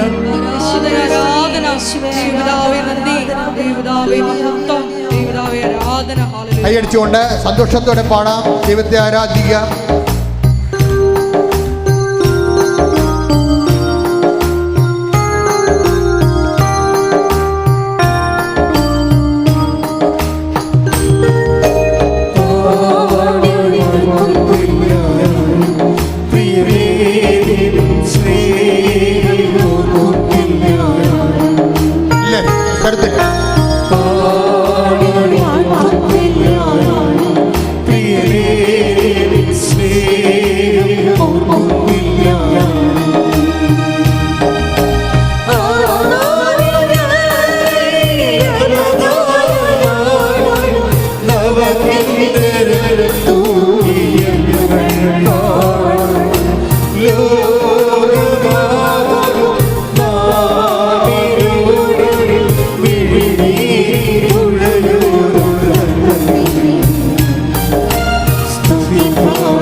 പരിശുദ്ധ പരമദിവ്യകാരുണ്യത്തിന് ആരാധനയും സ്തുതിയും പുകഴ്ചയും ഉണ്ടായിരിക്കട്ടെ. പരിശുദ്ധ പരമദിവ്യകാരുണ്യത്തിന് ആരാധനയും സ്തുതിയും പുകഴ്ചയും ഉണ്ടായിരിക്കട്ടെ. പരിശുദ്ധ പരമദിവ്യകാരുണ്യത്തിന് ആരാധനയും സ്തുതിയും പുകഴ്ചയും ഉണ്ടായിരിക്കട്ടെ. ഇത്രയും മാത്തമാറ്റിക്കലായിട്ടും സത്യസന്ധമായിട്ടും ഒരാൾ ഉടമ്പടി എടുക്കുമ്പോൾ ഉണ്ടാകുന്നൊരു പ്രത്യേകത, ഈ ആള് പരിശുദ്ധാത്മാവിലെ ഇൻസ്പിരിറ്റഡ് ആവും.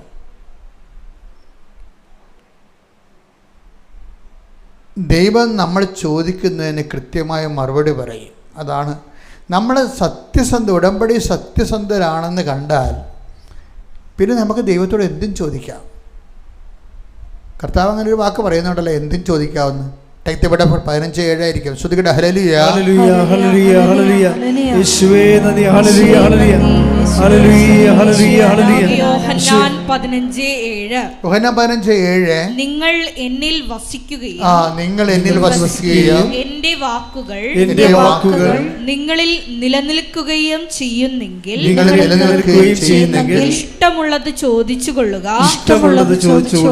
നിങ്ങൾക്ക് ലഭിക്കും.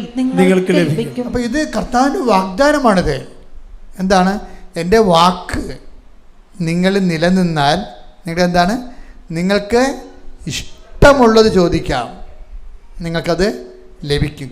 ഈശോയാണ് പറഞ്ഞത്, സത്യമായ ഈശോയാണ് പറഞ്ഞിരിക്കുന്നത്. അതുകൊണ്ട് തീർച്ചയായിട്ടും അത് സത്യമാണത്. അപ്പോൾ ശ്രേയ എന്താ ഇഷ്ടമുള്ള എന്നോട് ചോദിച്ചു ഒരു കാര്യം. ആൾക്കാരെ വന്നപ്പോൾ അവൾ MNC 2 ആപ്ലിക്കേഷൻ വിട്ടിട്ട് എന്നോട് ചോദിച്ചു. എന്നെ കാണാൻ വന്നപ്പോൾ ചോദിച്ചു, ആൾക്കാരെ ചോദിച്ചു, എൻ്റെ പ്രൊസീജിയർ ശരിയാണോ അച്ഛാന്ന് ചോദിച്ചു. എൻ്റെ പ്രൊസീജിയർ എന്ന് വെച്ചാൽ ഞാൻ മുന്നോട്ട് പോകുന്നത് എൻ്റെ ഈ ഓപ്ഷൻസ് ശരിയാണോ എന്ന് ചോദിച്ചു. കാര്യം ഞാൻ ഈ കമ്പനി കൊടുത്താൽ എനിക്ക് കിട്ടുമോയെന്നാണ് ചോദിക്കണം. എൻ്റെ അർത്ഥം ഇതൊരു അമേരിക്കൻ കമ്പനിയാണെന്ന് തോന്നുന്നത്. അപ്പോൾ അതിനേക്കാൾ ഇവരെക്കാൾ എക്സ്പീരിയൻസ് ആയിട്ടുള്ളതും ആ കമ്പനി വർക്ക് ചെയ്യുന്നതായിട്ടുള്ളവരും എക്സ്പീരിയൻസ് ഉള്ളവരും അതിൻ്റെ ഇവർ തസ്തികയിലേക്ക് അപേക്ഷ വെച്ചിട്ടുണ്ട്. അപ്പോൾ അതുകൊണ്ടാണ് ഇവരാണെങ്കിൽ BTech ഫ്രഷ് ഹാൻഡാണ്. അപ്പോൾ സ്വാഭാവികമായിട്ട് ഇവർക്ക് മെറിറ്റില്ല ശരിക്കും. പക്ഷേ ഇവർക്ക് മനസ്സിൽ പരിശുദ്ധാത്മാവ് MNCക്ക് വെക്കാൻ പറഞ്ഞിരിക്കുന്നതാണ്. അതാണ് വിഷയം. അപ്പം നമ്മൾ നടക്കേണ്ട വഴി നമ്മുടെ മുഖത്ത് നോക്കി ദൈവം ഈ ഉടമ്പടി എടുക്കുമ്പോൾ ഉണ്ടാകുന്ന ഗുണമെന്ന് പറയുന്നത് നമ്മൾ ഏത് കമ്പനി അപേക്ഷിക്കണം, എപ്പോൾ അപേക്ഷിക്കണം, എല്ലാം ഇങ്ങനെ നമ്മളോട് പറഞ്ഞുകൊണ്ടേയിരിക്കും. എല്ലാ കാര്യവും അങ്ങനെയാണ്. അതായത് ഞാനിപ്പം നിങ്ങളോട് ഇത്രയും വളരെ എളിമയോടെ സംസാരിക്കുന്നത്, നിങ്ങൾ കുറച്ചെങ്കിലും ആത്മാർത്ഥത നിങ്ങളിതിൻ്റെ നിന്ന് കാണിച്ചിട്ട് ദൈവദൃശ്യന് ഉടമ്പടിക്ക് കങ്കറൻസ് മേടിച്ചെടുക്കാൻ നോക്കണം. കാരണം നിങ്ങളുടെ ഉടമ്പടി കണ്ടാൽ ഗ്രീൻ ഉടമ്പടിയായിട്ട് ദൈവത്തിന് തോന്നണം. ഇപ്പോൾ ട്രാഫിക് ലൈറ്റ് ഇല്ലേ, മഞ്ഞ ലൈറ്റ് ഉണ്ടാവും, റെഡ് ലൈറ്റ് ഉണ്ടാവും. അപ്പോൾ അതുപോലെ ഗ്രീൻ ലൈറ്റ് ഉണ്ടാകും പ്രൊസീഡ് ചെയ്യാമെന്നതിൻ്റെ അർത്ഥം. അപ്പോൾ ദൈവത്തിന് നിങ്ങളുടെ ഉടമ്പടിയിൽ ഒരു ഗ്രീൻ ലൈറ്റ് കിട്ടണം ശരിക്കും. അതിനെന്താ ചെയ്യേണ്ടതെന്ന് വെച്ച് കഴിഞ്ഞാൽ നമ്മൾ ചെയ്യുമ്പോൾ ഇപ്പം ദൈവ ചിന്തയോടുകൂടി വേണം. ദൈവം നമ്മുടെ കൂടെയുണ്ട്, അമ്മ നമ്മുടെ കുടുംബത്തിൽ താമസിക്കുകയാണ് എന്നുള്ള ബോധത്തിൽ വേണം ഈ വിഷയങ്ങളെല്ലാം മൂവ് ചെയ്യാൻ. അപ്പോൾ എന്ത് വിഷയം എന്ന് വെച്ചാൽ അവർ ആ രീതിയിൽ ഇപ്പോൾ ഇവർ എന്താ ചെയ്തിരിക്കണത്, ഉടമ്പടിക്ക് മുമ്പ് തന്നെ അവർ ട്രയൽ ഉടമ്പടി എടുത്ത് അത് തനിക്ക് മാസ്റ്റർ ചെയ്യാൻ പറ്റുമെന്ന് മനസ്സിലാക്കിയിട്ട് ആണ് അവർ വന്ന് ഉടമ്പടി എടുത്തിരിക്കുന്നത്. അപ്പോൾ ഈ വിഷയത്തിൽ ഇനി മുന്നോട്ട് പോകാൻ അവർ തീരുമാനിച്ചിരിക്കുകയാണ്. അത് ദൈവത്തിന് മനസ്സിലായെന്നാണ് ഏറ്റവും വലിയ രസം. അവർ സത്യസന്ധമായിട്ടാണ് ഈ വിഷയത്തിൽ ഇടപെട്ടിരിക്കുന്നത്, ദൈവത്തിന് മനസ്സിലായി. അപ്പോൾ ഇവളെന്നോട് ചോദിച്ചു, ഞാൻ ഇങ്ങനെ MNC ആപ്ലിക്കേഷൻസ് വെച്ചിട്ടുണ്ട്, ഓക്കെയാണോ അച്ഛാന്ന് ചോദിക്കും. അപ്പോൾ ഞാൻ പറഞ്ഞു, ഞാൻ ഇപ്പം പറയാമെന്ന് പറയും. എല്ലാവരോടും ഞാൻ അങ്ങനെ പറയത്തില്ല, ഇപ്പം പറയാമെന്ന് നമുക്ക് തോന്നത്തില്ല. അപ്പം ഈ പ്രാർത്ഥന കഴിയട്ടെ, ഈ 90 ദിവസം കഴിയട്ടെ, നമുക്ക് നീ മെസ്സേജ് ആദ്യമേ നീ വരുമ്പോൾ എന്നോട് പറയണം, മെസ്സേജ് വേണമെന്ന് പറയണമെന്ന് പറയും. ചിലരോട് അങ്ങനെയാണ് പറയണത്. ഞാൻ പറഞ്ഞു, ഇവരോട് പറഞ്ഞു ഇപ്പം പറയാമെന്ന് പറഞ്ഞു. എനിക്ക് കൊച്ചിനെ അറിയത്തില്ല, പേരും അറിയത്തില്ല, ഇപ്പോഴല്ലേ ഈ സാക്ഷിയൊക്കെ പറയണത്. അപ്പോൾ ഞാൻ അപ്പം അന്ന് കണ്ടപ്പോൾ പറഞ്ഞു ഇപ്പം പറയാമെന്ന് പറഞ്ഞു. കാര്യം വെച്ചാൽ ആ ആളെ ദൈവത്തിനറിയാം. അതുകൊണ്ട് എന്നോട് പറഞ്ഞിട്ടുണ്ട്, ആൾ ഗ്രീൻ ചാനലിൽ പോവുകയാണ് ഉടമ്പടിയുടെ, അതുകൊണ്ട് സംസാരിക്കാൻ സാധ്യതയുണ്ട്. അപ്പം ഞാൻ ഉടനെ വന്ന് അമ്മയെടുത്ത് തലവെച്ച് അഡ്ഹിയർ ചെയ്തു. അതിനുശേഷം മധ്യസ്ഥം വഹിച്ച ഈശോൻ്റെ അടുത്ത് പോയി കാലേ വീണ് എല്ലാം സമർപ്പിച്ചതിന് ശേഷം അപ്പം എൻ്റെ മനസ്സിൽ ഈശോ ഒരു നമ്പർ തന്നു. അപ്പം ഞാൻ കൊച്ചിനോട് പറഞ്ഞ്, മോളെ നീ ഒരു നമ്പർ വിചാരിക്കുക, എന്നോട് പറയരുത് എന്ന് പറഞ്ഞു. അപ്പോൾ അവളൊരു നമ്പർ വിചാരിച്ച്. അപ്പോൾ ഞാൻ കുഞ്ഞിനോട് ചോദിച്ചു, ഇത് 14 എന്ന് ചോദിച്ചു. അപ്പോൾ കണ്ണു പിടിച്ച് പോയി, ശരിയാണ് 14ആണത്. അതിനൊക്കെ എനിക്ക് കിട്ടിയിരിക്കണത് 14. അപ്പോൾ ഇതിന് കൺകറൻസ് ഉണ്ടോയെന്നാണ് ഇവൾ ചോദിക്കണത്. ഇതിന് കൺകറൻസ് ഉണ്ടോ, ഈ MNCയുമായിട്ട് പ്രൊസീഡ് ചെയ്യാമോ, അത് ഞാൻ പെട്ടുപോകുമോ? അപ്പോൾ ഞാൻ പറഞ്ഞു, നിനക്ക് പ്രൊസീഡ് ചെയ്യാം. എത്ര കൊലകൊമ്പന്മാർ വന്നാലും അമ്മ ഈ ജോലി നിനക്ക് തരും. അതാണ് വിഷയം. അതിൻ്റെ വിഷയം അതാണ്. കാര്യം അമ്മ ഇവിടെ ഈ വിഷയം ഏറ്റെടുത്തതായിട്ട് മനസ്സിലായല്ലോ, ഇപ്പോൾ കൺകറൻസ് ആയല്ലോ. കാര്യം കുഞ്ഞിൻ്റെ മനസ്സിൽ എന്ത് നമ്പറാണെന്ന് എനിക്കറിയേണ്ട കാര്യമില്ലല്ലോ, അറിയാൻ പറ്റത്തില്ലല്ലോ. പക്ഷേ എനിക്കറിയാവുന്നത് കൊണ്ട്, നേരത്തെ അത് എന്നോട് പറഞ്ഞതുകൊണ്ട്, കർത്താവ് അത് എന്നോട് പറഞ്ഞതുകൊണ്ട് ഞാൻ അവളോട് പറഞ്ഞപ്പോൾ കൺകറൻ്റായി. അത്രയും ഒബ്ജക്റ്റീവാണ് മെസ്സേജ് എന്ന് പറയണത്. അപ്പോൾ ഇതിൻ്റെ വിഷയം എന്ന് പറയുന്നത് പിന്നീട് വരുന്ന എല്ലാ കാര്യങ്ങളും MNCയുടെ ഇൻ്റർവ്യൂകളെല്ലാം വരണത് 14-ാം തീയതിയാണ്. അതാണ് വിഷയം. അതാണ് 14 എന്ന് പറയണത്. പിന്നീട് MNCയുടെ ഇൻ്റർവ്യൂ എല്ലാം വരണത് ഈ 14-ാം തീയതി, ഓരോ 14 മെയ് 14 ജൂൺ 14 അങ്ങനെ വരുന്നത്. അപ്പം അത്രയും പെർഫെക്റ്റായിട്ടാണ് ദൈവം ഡീല് ചെയ്യാനാണ് ആൾക്കാരോട് ഡീൽ ചെയ്യണത്. നിങ്ങളോട് ഡീൽ അങ്ങനെ ചെയ്യണില്ല എന്നുണ്ടെങ്കിൽ നിങ്ങളുടെ ഉടമ്പടിയിൽ എന്തോ കുഴപ്പമുണ്ടെന്ന് എൻ്റെ അർത്ഥം. സത്യസന്ധതയ്ക്ക് എന്തോ കുഴപ്പമുണ്ട്, അല്ലെങ്കിൽ നിങ്ങളുടെ ആത്മാർത്ഥതയ്ക്ക് എന്തോ കുഴപ്പമുണ്ട്. കത്തോലിക്കിന് വരുന്ന ഏറ്റവും വലിയ കുഴപ്പമെന്ന് പറഞ്ഞാൽ കത്തോലിക്കിൻ്റെ വീട്ടിൽ 16 കിലോ പുസ്തകം ഇരിപ്പുണ്ട്. അതാണ് എൻ്റെ കുഴപ്പം. കാണുന്ന ധ്യാനകേന്ദ്രത്തിലൊക്കെ പോകും, കാണുന്ന പാട്ടുന്ന നൊവേന പാട്ടിലൊക്കെ പോകും. നിങ്ങൾ എവിടെയെങ്കിലും പോയിക്കോ, പക്ഷെ ഉടമ്പടി നിങ്ങൾ എടുക്കരുത്. That is my stand. നിങ്ങൾക്ക് പറ്റിയിരിക്കുന്ന അബദ്ധം എന്ന് പറയുന്നത് നിങ്ങൾ കാണുന്ന നൊവേനക്ക് മുഴുവൻ പോകും, കാണുന്ന ധ്യാനകേന്ദ്രങ്ങളെല്ലാം പോകും. ഞാൻ പറഞ്ഞു നിങ്ങൾ പോകണം. കാര്യം ഞങ്ങൾ അവിടെ എല്ലാം നടക്കുന്ന ശുശ്രൂഷ, ദൈവ ശുശ്രൂഷ തന്നെ നടക്കുന്നത്. പക്ഷേ നിങ്ങൾ ഉടമ്പടി എടുക്കരുത്. Should not do it. കാര്യം ഉടമ്പടി എടുത്താൽ അത് വേറെ റിലേഷനാണ്. അതിങ്ങനെ ധ്യാനം കേൾക്കുന്ന പോലെയും രോഗശാന്തി പ്രാർത്ഥന കൂടുന്ന പോലെയും അല്ല. It's a way of life. അത് ദൈവവുമായിട്ടുള്ള നിലപാട്, നമ്മുടെ സമീപനം ഒക്കെ എല്ലാം കവനന്റ് ബേസാണ്. അതുകൊണ്ട് ചില ആൾക്കാർക്ക്, ബുദ്ധിയുള്ളവർക്ക് ഇത് മനസ്സിലാവും, ഇത് കവനന്റ് ബേസാണ് പോണത്.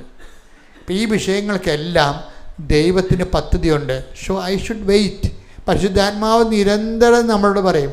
പിന്നെ സഞ്ചാരി മാതാവ് സമയത്തിൻ്റെ അധികാരി. അവർ നിങ്ങളുടെ ജീവിതത്തിൽ നിങ്ങൾക്കൊരു തകർച്ച, നിങ്ങളുടെ എടുക്കുന്ന തീരുമാനത്തിൽ ഒരു തകർച്ച വരാനും പറ്റുകയാണെങ്കിൽ അമ്മ സമ്മതിക്കത്തില്ല. കാര്യം എന്താ? അമ്മ നിങ്ങളുടെ കുടുംബാംഗം പോലെ വീട്ടിൽ ജീവിക്കല്ലേ. അപ്പോൾ ആ കുടുംബം തകരാൻ ദൈവം അനുവദിക്കുക. ഈ റോജൻ തന്നെ കാണിച്ചിരിക്കണത് എന്താ? റോജൻ്റെ ബിസിനസ്സൊക്കെ കുറച്ച് ഫ്ലറിഷ് ചെയ്തപ്പോൾ റോജനും വൈഫും അമ്മയും കൂടിയൊക്കെ വിചാരിച്ച് നമുക്കൊരു വീട്, നമ്മുടെ പഴയ വീടല്ലേ, നമുക്കൊരു വീട് വാങ്ങിക്കാമെന്ന് പറഞ്ഞു. ഒരു വീട് വാങ്ങിക്കാമെന്ന് പറഞ്ഞു.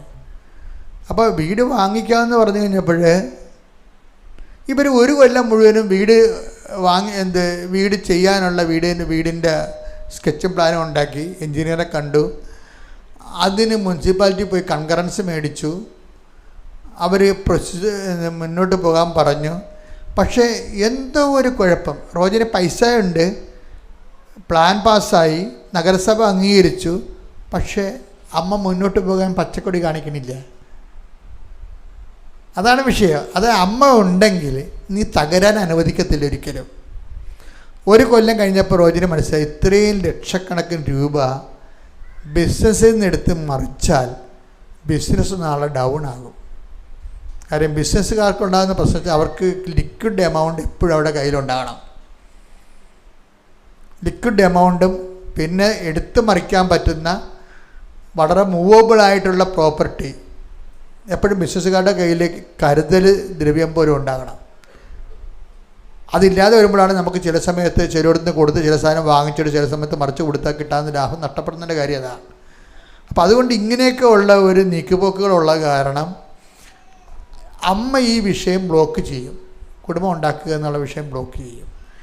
അതുപോലെ നിൻ്റെ ഇത്രയും പണം, ലക്ഷക്കണക്കിന് രൂപയുടെ പണമാണ് എടുത്ത് പുതിയ ഇൻവെസ്റ്റ്മെൻറ്റ് വരുമ്പോൾ അത് ഡെഡ് മണി ആയിട്ട് പോവുകയാണ്. ഇത് ബ്ലോക്ക് ചെയ്യും.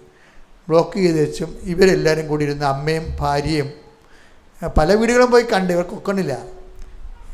അമ്മയും ഭാര്യയും അവസാനം തോറ്റ് തന്നത്തായിരുന്ന് പ്രാർത്ഥിക്കുമ്പോൾ അവർ 3 പേരും കൂടി ഇരുന്ന്, അതാണ് 3 പേരും കൂടി ഉടമ്പടിക്കാനുള്ള ഗുണം അതാണ്. അവർ 3 പേരും കൂടി ഇരുന്ന് പ്രാർത്ഥിക്കുമ്പോൾ അമ്മ പറയും നിങ്ങളുടെ ഈ വീട് തന്നെ പൊളിച്ച് അതിനെ മോഡിഫൈ ചെയ്താൽ മതി, വേറെ പ്രശ്നമൊന്നും ഇല്ലെന്ന് പറയും. ഇതോടുകൂടി അതാണ് ഈ റോജൻ പറയണതേ, എൻ്റെ തോട്ട് പ്രോസസ്സ് തന്നെ മാറിപ്പോയെന്ന്, ഞാൻ ചിന്തിക്കണ വിധം തന്നെ മാറിപ്പോയെന്ന്. അമ്മ ഇതെല്ലാം ഇങ്ങനെ എല്ലാ കാര്യത്തിലും ഇടപെടുകയും എല്ലാം കൃത്യമായിട്ട് ചേഞ്ച് ചെയ്ത് കറക്റ്റ് പൊസിഷനിൽ കൊണ്ടുവെക്കുകയും ചെയ്യും.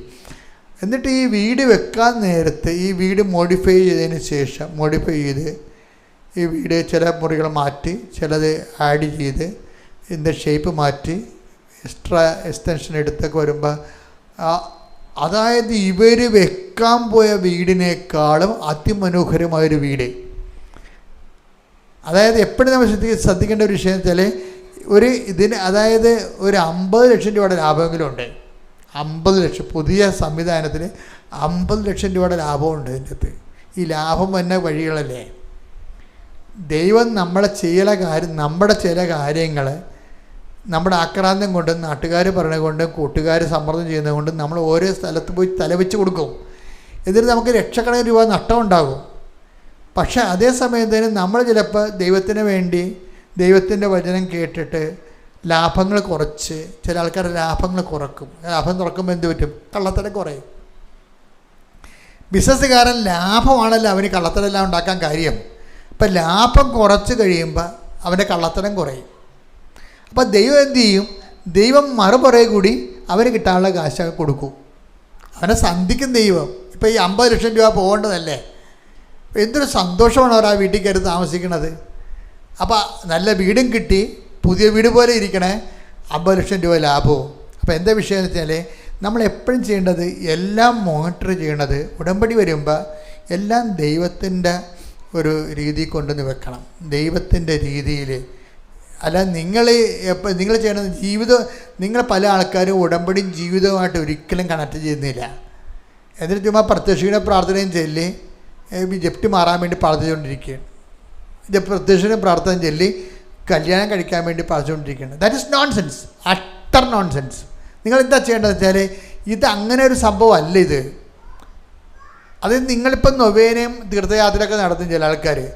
തീർത്ഥയാത്രയൊക്കെ ആർക്കും നടത്താം, ഒരു പ്രശ്നമൊന്നുമില്ല, അത് എപ്പോൾ വേണമെങ്കിൽ നടത്താം. പക്ഷെ നിങ്ങളെപ്പോഴും തീർത്ഥയാത്ര നടത്തുമ്പോഴും ആ ഉടമ്പടി ബ്രേക്ക് ചെയ്യരുത്. നിങ്ങൾ ആ പ്രത്യക്ഷകനെ തീർത്ഥയാത്രയൊക്കെ പോവുകയാണ്, മാതാവിൻ്റെ അടുത്തല്ലേ പോണത്, വേളാങ്കണ്ണിയിലല്ലേ പോണതെന്ന് പറഞ്ഞുകൊണ്ട് അവിടെ പക്ഷേ പ്രത്യക്ഷ പ്രാർത്ഥന എടുത്തല്ലേ. ഈ പേപ്പട്ടിയാണ് ഈ സാധനം, ബോധമില്ലാത്തൊരു പേപ്പട്ടിയാണിത്. ഇവർ ഉടമ്പടി എടുക്കാൻ പാടില്ല. ഇവർ എന്താ കാര്യം വെച്ച് കഴിഞ്ഞാൽ നമ്മൾ ഉടമ്പടിയിലുള്ളവർക്ക് ബ്രേക്കില്ല. അവരെവിടെയായാലും എന്തിനു പോയാലും അത് വേറെയാണ്. അത് ഉടമ്പടി പോലെ തന്നെ പോകണം. അപ്പം ചില ആൾക്കാർക്ക് നല്ല കാർക്കശ്യമായിട്ടേ അവർ ചെയ്യത്തുള്ളൂ, ഉടമ്പടികളെല്ലാം കർക്കശമായിട്ട് ചെയ്യത്തുള്ളൂ. അപ്പം ദൈവത്തിന് അതെന്നെ അറിയാം. അപ്പം ദൈവത്തിന് അറിയാവുന്ന അങ്ങനെയുള്ള ആൾക്കാർ അറിയണ കൊണ്ടാണ് ഈ ഇവർ പോലൊക്കെ ഈ ശ്രേയെ പോലെ ആൾക്കാർ വരുമ്പോൾ അവർ ഇൻട്രാക്ട് ചെയ്യണത്. കഴിഞ്ഞ ദിവസങ്ങളിൽ ഒരു വചനം ഞാൻ ഡെയിലി ബ്രെഡിൽ ഇരിക്കുമ്പോൾ കിട്ടി. എന്താണെന്ന് വെച്ച് കഴിഞ്ഞാൽ വചനം വെച്ചാൽ യോഹന്നാൻ 6:6. ഒന്നെടുത്തേ, ശ്രദ്ധിക്കട്ടെ. ഹല്ലേലൂയ ഹല്ലേലൂയ ഹല്ലേലൂയ ഹല്ലേലൂയ യേശുവേ നന്ദി. ഹല്ലേലൂയ ഹല്ലേലൂയ ഹല്ലേലൂയ ഹല്ലേലൂയ ഹല്ലേലൂയ. യോഹന്നാൻ 6:6 എന്തു ചെയ്യണമെന്ന് യേശു നേരത്തെ മനസ്സിൽ കരുതിയിരുന്നു. അപ്പോൾ ഇതെന്താ വിഷയം എന്ന് പറഞ്ഞാൽ, ഇവർക്ക് പീലിപ്പോസ് വന്ന് ആൾക്കാരെ കാണുമ്പോൾ സന്ധ്യയാകുമ്പോൾ പീലിപ്പോസ് പറയും, ഇവരൊക്കെ പറഞ്ഞു വിടുന്നില്ലേ, ഇവർക്ക് ഇത്രയും ആൾക്കാർക്ക് ഭക്ഷണം എവിടെ നിന്ന് കിട്ടാനാണ് ചോദിക്കുമ്പോൾ പീലിപ്പോസിന് കൊടുക്കുന്ന മറുപടിയാണ്, നിങ്ങൾ തന്നെ അവർക്ക് ഭക്ഷണം കൊടുക്കാൻ വേണ്ടി ഈശോ അവനെ പരീക്ഷിക്കാൻ വേണ്ടി പറയും. പക്ഷേ എന്നിട്ട് യോഹന്നാൻ 6:6 എന്താ പറയണത്? എന്ത് പരീക്ഷിക്കാൻ പറഞ്ഞാലും എന്ത് ചെയ്യണമെന്നുള്ളത് ഈശോ നേരത്തെ മനസ്സിൽ കരുതിയിരുന്നു. അപ്പോൾ ഈശോയ്ക്ക് നിങ്ങളുടെ ജീവിതത്തെക്കുറിച്ച് നേരത്തെ ഒരു കരുതലുണ്ട്. അതെപ്പോഴും ഓർത്തേക്കണം. നിങ്ങൾ ആരെ കല്യാണം കഴിക്കണം, എവിടെ കല്യാണം കഴിക്കണം, എവിടെ എന്ത് ജോലി ചെയ്യണം, എല്ലാ വിഷയത്തെക്കുറിച്ചും ഈശോയ്ക്ക് ഒരു കരുതലുണ്ട്. നമ്മൾ ഉടമ്പടി എന്ന് പറയണത് ഈശോയ്ക്ക് നമ്മളെക്കുറിച്ചുള്ള കരുതൽ വെളിവാക്കി വചനത്തെ മാംസമാക്കി എടുക്കുന്നൊരു നടപടിയാണ്. ഈശോയ്ക്ക് നമ്മളെക്കുറിച്ച് കരുതലുണ്ട്, എല്ലാവരെക്കുറിച്ചും, എല്ലാ വിഷയങ്ങളെക്കുറിച്ചും. അപ്പം അതുകൊണ്ടാണ് നമ്മൾ എപ്പോഴും ഈ നിങ്ങളെ ഉടമ്പടി പറയാത്തൊരു കാര്യമുണ്ട്, ഞങ്ങളൊക്കെ ചെയ്യുന്നൊരു കാര്യം. എന്നുവെച്ചാൽ ഞങ്ങൾ മണിക്കൂറുകളോളം കർത്താവിൻ്റെ തിരുസന്നിധി ഇരിക്കും. കാര്യം അതെന്ന് പറയണത് നമ്മൾ ഉടമ്പടി ചേർക്കേണ്ട ഒരു ഭാഗമാണത്. അരമണിക്കൂർ കർത്താവിൻ്റെ തിരുസന്നിധിയിൽ ഇരിക്കണം. നമ്മൾ കുർബാന കഴിയുമ്പോൾ അവിടെ നിന്ന് ചാടി വീടി പോകരുത്. അത് ഇറച്ചി മേടിക്കാൻ പോകുന്ന ആൾക്കാർ അങ്ങനെ പോണത്. നിങ്ങൾ പോകരുത്, നിങ്ങളവിടെ ഇരിക്കണം. ദിവ്യകുർബാനയുടെ ഇരിക്കുക എന്ന് പറയുമ്പോഴല്ല, അത് ഒരു സത്യസന്ധമായ ഇരിപ്പാണെങ്കിൽ എല്ലാ കാര്യങ്ങൾക്കും അവിടെ വെച്ച് അമ്മ നിനക്ക് വേണ്ടി മധ്യസ്ഥം വഹിച്ചുകൊണ്ടിരിക്കും. കാര്യം നീ ഉടമ്പടിയിലാണ്. നീ ഉടമ്പടിയിൽ എങ്ങായത് കാരണം നീ ദിവ്യകുർബാനയുടെ ഇരിക്കുമ്പോൾ ഈശോ അടുത്തുണ്ടെങ്കിൽ അമ്മ അപ്പം തന്നെ, കാനായിൽ അതല്ലേ സംഭവിക്കണത്, കാനാൽ എന്താ സംഭവിക്കുന്നത്? ഈശോ അടുത്തുണ്ട്. അതുകൊണ്ട് ആ കുടുംബത്തിനൊരു അവശത വന്നപ്പോൾ അമ്മ ഉടനെ ഈശോൻ്റെ അടുത്തേക്ക് റഷ് ചെയ്യണത്. നീ ദിവ്യകുർബാന ഇരുന്ന് നോക്കിയേ. അങ്ങനെ ഇരുന്ന് കഴിയുമ്പോൾ അമ്മ നിനക്ക് വേണ്ടി ഉടനെ മധ്യസ്ഥം വഹിക്കും. പ്രാർത്ഥിക്കുക, കർത്താവേ ദിവ്യകുർബാനയിൽ വരുമ്പോൾ നിന്റെ കൂടെ ഇരിക്കാൻ അമ്മയുടെ മധ്യസ്ഥത്തിന് ഏറ്റവും യോഗ്യമായ ഈ സമയം തിരിച്ചറിഞ്ഞുകൊണ്ട് ദിവ്യകുർബാനയെ സന്ദർശിച്ച് ആരാധിക്കുവാൻ എനിക്ക് പ്രത്യേക അഭിഷേകം നൽകണമേ. ശ്രദ്ധിക്കട്ടെ.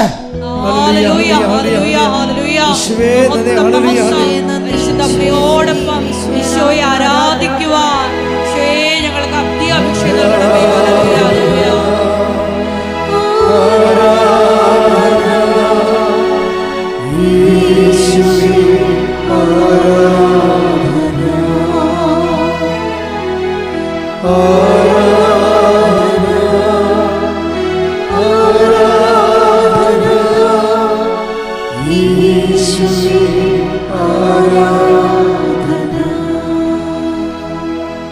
മക്കളെ, ഇതൊരു അനോയിൻറ്റിങ് ആണ് കേട്ടോ.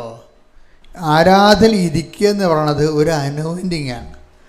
അത് പെട്ടെന്ന് കിട്ടണമെന്ന് നിർബന്ധമില്ല. നിങ്ങൾ കുറേ ആഗ്രഹിക്കണം. ഈ അഭിഷേകവും ആഗ്രഹവും തമ്മിൽ കുറേ ബന്ധമുണ്ട്.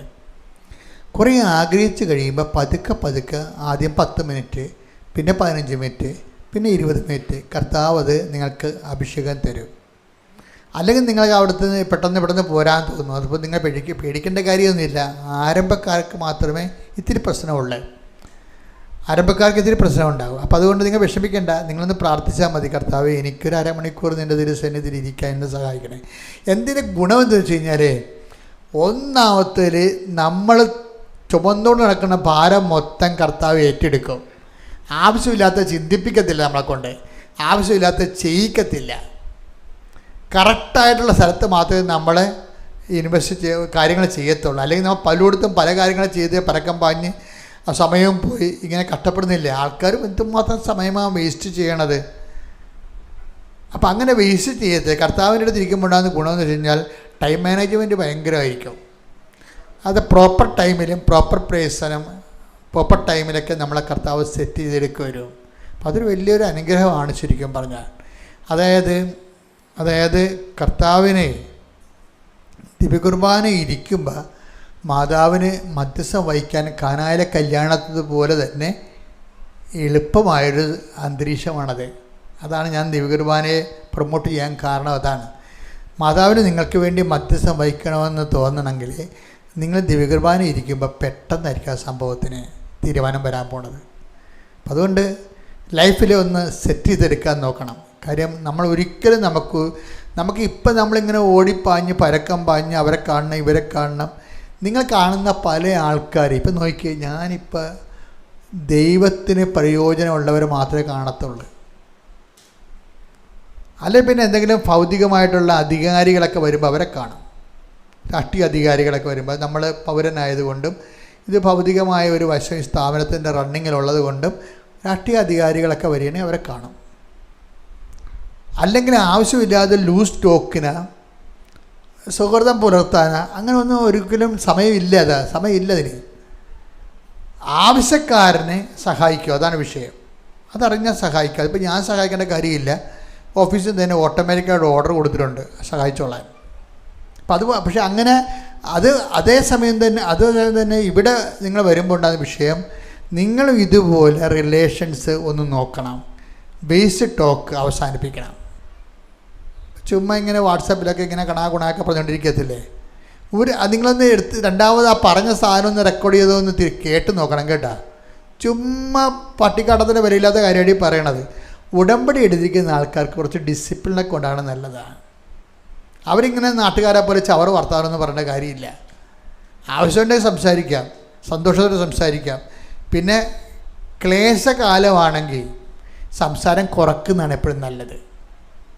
നിങ്ങളൊരു ക്ലേശകാലത്തോട് കടന്നു പോവുകയാണ്, അപ്പോൾ ടൈം കുറക്കണം, സംസാരം കുറക്കണം. പിന്നെ എന്ത് ചെയ്യണം? ദൈവത്തോടു കൂടി കൂടുതൽ സമയമെടുക്കണം. പിന്നെ നിങ്ങൾ മസിൽ പിടിച്ച് ചില കാര്യങ്ങൾക്ക് പിടിവാശി കാണിക്കരുത്. ചില കാര്യങ്ങൾ നടക്കാൻ താമസിക്കും. അപ്പോഴേക്ക് ഈശോയ്ക്ക് കുറേ വഴികളുണ്ട്. ഈശോ ഒരു വഴി കുറച്ച് ട്രബിളാണെന്ന് കണ്ടു കഴിഞ്ഞാൽ ആ വഴിയെ കൂടിയേ പോകത്തുള്ളൂ എന്ന് പറഞ്ഞാൽ നിങ്ങൾ അങ്ങനെ പോകരുത്. That is not right. അതറിയണമെന്നുണ്ടെങ്കിൽ ഈശോ എപ്പോഴും മറ്റ് വഴിയെ നോക്കണം. സുവിശേഷത്തിൻ്റെ ഒരു നിലപാടതാണ്. ഒരു വഴി ശരിയല്ലെങ്കിൽ അതിന്മേൽ കടിച്ചു തൂങ്ങി നിൽക്കത്തില്ല. ഇപ്പം നിങ്ങളുടെ ജോലിക്കാര്യം, നിങ്ങളുടെ കല്യാണക്കാര്യം, നിങ്ങളുടെ വീട് വെക്കണത്, നിങ്ങൾ അതിൻ്റെ അകത്ത് സ്റ്റിക്ക് ഓൺ ചെയ്താൽ പിന്നെ അതിന്മേൽ കടിച്ചു തൂങ്ങി കിടക്കുക. ആ പെണ്ണെ തന്നെ കിട്ടണം, അല്ലെങ്കിൽ ഞാൻ ചത്ത് കളയെന്നൊക്കെ പറയും. Should not do that. കർത്താവിന് ഇഷ്ടമാണെങ്കിൽ ഞാനത് ചെയ്യും. കർത്താവ് എന്നെക്കൂടെ തീരുമാനിച്ചോളൂ. കാര്യം ഞാൻ എൻ്റെ അടുത്ത് പ്രേമിച്ച് വന്ന 2 കപ്പിൾസ് 2 മണിക്കൂറോളം എൻ്റെ കൂടെ ഇരുന്ന് പ്രാർത്ഥിച്ച്. കാര്യം അവർ പ്രശ്നമായി, തമ്മിൽ 2 സമുദായമായിരുന്നു, അടിയായി. അപ്പോൾ അടി ഉണ്ടാകാതിരിക്കാനും തമ്മിൽ ആൾക്കാർ വെട്ടാതിരിക്കാൻ വേണ്ടി നിങ്ങൾ എൻ്റെ അടുത്ത് കൊണ്ടുവന്ന് തന്നിരിക്കുകയാണ്. എൻ്റെ അടുത്ത് കൊണ്ടുവന്ന് തന്നേച്ചും അവസാനം ഞാൻ പറഞ്ഞപ്പോൾ അതിങ്ങനെ പിരിയണ കണ്ടീഷനിലായി. കാര്യം ഞാൻ പറഞ്ഞില്ലെങ്കിലും പുറത്ത് വെട്ട് നടക്കുമെന്ന് അവർക്കറിയാം. അതുകൊണ്ട് അത് പണ്ടത്തെ കഥയാണ്, 90-ലെ. അപ്പോൾ അവസാനം അവളും കൂടി പിരിയാമെന്നും പറഞ്ഞ് പുറത്ത് പോയിട്ട് ഞാൻ നോക്കി പൊത്തോന്നും പറഞ്ഞ് സ്വരം കേട്ട് നോക്കിയപ്പോൾ എന്താ പറയുക, പള്ളിക്കിണറ്റിൽ അവൾ ചാടി. അപ്പം ഞാൻ ചെന്നപ്പോൾ ആൾക്കാരെല്ലാം ഓടിക്കൂടി. അപ്പം ഞാൻ അച്ഛാ വല്ല കാര്യമുണ്ട്, ഇതൊക്കെ പെരുമരണങ്ങൾ എവിടെയെങ്കിലും പോയി ചാകട്ടെ, അച്ഛനും നേരത്തെ ഇടപെടണം എന്ന് ചോദിച്ചു. ഞാൻ പറഞ്ഞു നിങ്ങളുടെ ഇഷ്ടം പോലെ. അതൊക്കെ പോയി കെട്ടി കിണറ്റിച്ചടിയപ്പോൾ ചിത്രം മാറിയല്ല, പെണ്ണുങ്ങൾക്ക് നല്ല ബുദ്ധിയാണേ. കിണറ്റി ചാടിയപ്പോൾ പിക്ചർ മാറി, അച്ഛന്മാരും മെത്രാന്മാരും വിശ്വാസന്മാരും എല്ലാം മാറി, സംഭവം പിക്ചർ മാറി. അപ്പോൾ ആൾക്കാർ വരും വെട്ടും കുത്തൊക്കെ നിർത്തി. നമ്മളെന്തിനാണ് വെറുതെ അതിങ്ങനെ ഇട്ട് വിഷമിക്കണത്? അപ്പോൾ അത് കഴിഞ്ഞിട്ട് 3 കൊല്ലം കഴിഞ്ഞ് 3 കൊല്ലം കഴിഞ്ഞപ്പോൾ ഞാൻ അറിഞ്ഞത് അവൻ തൂങ്ങിയെന്ന വീട്ടിൽ ചത്തുപോയി. അവളാണ് ഇപ്പം ചാടാൻ പോയെങ്കിൽ നിങ്ങൾ തമ്മിൽ കെട്ടിവെച്ചും അവൻ തൂങ്ങിപ്പോയി. എൻ്റെ കുടുംബ പ്രശ്നം പറഞ്ഞ അമ്മായിമ്മ പോര് പറഞ്ഞ് ആൾ തൂങ്ങി. നിങ്ങളീ പറയുന്ന ഇങ്ങനെ ഇപ്പം തന്നെ ഇത് കിട്ടിയില്ല ചത്ത് കളയെന്ന് പറഞ്ഞ പല കാര്യത്തിൻ്റെ അവസ്ഥ ഇതാണ്. മനസ്സിലായില്ലേ? അതുകൊണ്ട് ഈ വൈകാരിക അടിമത്വം എന്നുള്ള സംഭവമില്ലേ, ഉടമ്പടിക്ക് നിങ്ങൾക്ക് വൈകാരികമായിട്ട് ദൈവത്തോട് മാത്രമേ കടപ്പാടുള്ളൂ. ബാക്കി ഒന്നിനോട് ഒരു ഇമോഷൻ അറ്റാച്ച്മെൻറ്റ് ഉണ്ടാക്കരുത്. നിങ്ങൾ അങ്ങനെ ഇമോഷൻ അറ്റാച്ച്മെൻറ്റ് ഉണ്ടെങ്കിൽ നിങ്ങൾ അമ്മയോട് പറയണം, അമ്മേ എനിക്കിങ്ങനെ ഇമോഷൻ അറ്റാച്ച്മെൻറ്റ്, ഭാവിയിൽ ഇത് ഗുണം ചെയ്യുമോ ദോഷം ചെയ്യുമോ എനിക്കറിയത്തില്ല. അത് പറയണ്ടേ? അത് പറയാനുള്ള ബാധ്യത നിങ്ങൾക്കുണ്ടല്ലോ. ഭാവിയിൽ ഇത് ഗുണം ചെയ്യുമോ ദോഷം ചെയ്യുമോ എന്ന് എനിക്കറിയത്തില്ല. അതൊരു സ്ഥലം മേടിക്കണ കാര്യമായാലും ശരി. നിങ്ങൾ ഈ സ്ഥലം മേടിക്കാൻ പോകുന്നതിൻ്റെ കാര്യം എന്താണ്? ഞാൻ ചെന്നൈ ആൾക്കാർ വരുമ്പോൾ ഞാൻ ചോദിക്കും, ചേച്ചി ഈ സ്ഥലം മേടിക്കുന്ന ഐഡിയ ആരുടേതാണ്? അതെൻ്റെതാണ്. ഞാൻ പറഞ്ഞു ചേച്ചിക്ക് ഈ ഐഡിയ വരാൻ കാര്യം എന്താണ്? അല്ലെങ്കിൽ അവളെടുക്കുമെന്ന് അപ്പുറത്തുള്ളൂ. അതാണ് പ്രശ്നം. വല്ല കാര്യമുണ്ടാ? അയൽവാസികൾ ആ സ്ഥലം എടുക്കുമെന്നേ. അത് ഇവരുണ്ടാക്കി മറ്റേ ഭർത്താവിനെ പറഞ്ഞ് ചാട്ട കയറ്റി, അത് മാതാവിനെ പറഞ്ഞ് ചാട്ട കയറ്റാൻ വേണ്ടി എൻ്റെ അടുത്ത് വന്നിരിക്കുക. അത് ഈ വിഷയമൊന്നും വർക്കൗട്ട് ചെയ്യത്തില്ല. കാര്യത്തിൽ ഞാൻ നിങ്ങൾ ഈ ഡെഡ് മണി ആയിട്ട് കൊണ്ടുപോയി ആ പൈസ കുത്തിയിട്ട് കഴിഞ്ഞാൽ നാളെ നിങ്ങൾക്കൊരു കിഡ്നി രോഗം വന്നാൽ ആര് കാശെടുത്ത് മുടക്കും? തീർന്നില്ലേ പരിപാടി? ഈ സ്ഥലം വിൽക്കാതെ നടന്നു കഴിഞ്ഞാൽ, നിങ്ങൾക്ക് ആവശ്യമില്ലാത്ത സ്ഥലം വിൽക്കാൻ നടന്നു കഴിഞ്ഞാൽ നിങ്ങൾക്ക് പണം ആവശ്യമുണ്ടെങ്കിൽ ആരൊക്കെ വില തരുക? അപ്പോൾ ഇത് പല കുടുംബങ്ങളും നശിപ്പിച്ചിരിക്കുന്ന പെണ്ണുങ്ങളുടെ ഈ അതിബുദ്ധിയും ഇമോഷനും അത് ആണുങ്ങളുടെ ബോധമില്ലായ്മയുമാണ്. അതുകൊണ്ടാണ് ഞാൻ നിങ്ങളോട് പറയുന്നത്, ഇത് സെറ്റ് ചെയ്യണം, ദൈവമായിട്ട് സെറ്റ് ചെയ്യണം. ഒരു വിഷയം ദൈവഹിതമല്ലെങ്കിൽ അത് മുന്നോട്ട് പോകാതിരിക്കാനുള്ള വൈകാരിക സ്വാതന്ത്ര്യം വേണം. പല ആൾക്കാർക്ക് ഉടമ്പടി പരാജയപ്പെടുന്നതിൻ്റെ കാര്യം വൈകാരിക സ്വാതന്ത്ര്യത്തിന് നഷ്ടപ്പെടുന്നത് കൊണ്ടാണ്. വൈകാരിക അടിമത്വമാണ് ആൾക്കാർക്ക്. അത് കാരണം അവർ പിടിച്ച പിടിവാലെ മർക്കട മുട്ടി പോലെ പിടിച്ചു നിൽക്കും. അത് നടന്നില്ലെങ്കിൽ വേറെ എന്ത് ദൈവം ചെയ്താലും അവർക്ക് മോന്ത തെളിയത്തില്ല. ഇതൊരു ഭയങ്കര കഷ്ടമായ ഒരു അവസ്ഥയാണ്. അവരിങ്ങനെ ദൈവം ചെയ്യാതെ ബാക്കി ഉടമ്പടിയിൽ 5 കാര്യം ചെയ്തു തന്നാലും നിങ്ങളുടെ മോന്ത തെളിയത്തില്ല. ഇതിന് ഒരു മരുന്നൊന്നുമില്ല. ആകപ്പാടുള്ള മരുന്ന് നമ്മളെ ഡ്രൈക്കാണ വല്ലതും കഴിച്ച് ഉളമ്പരെ കൊണ്ട് അഡ്മിറ്റ് ചെയ്യാനേ പറ്റത്തുള്ളൂ.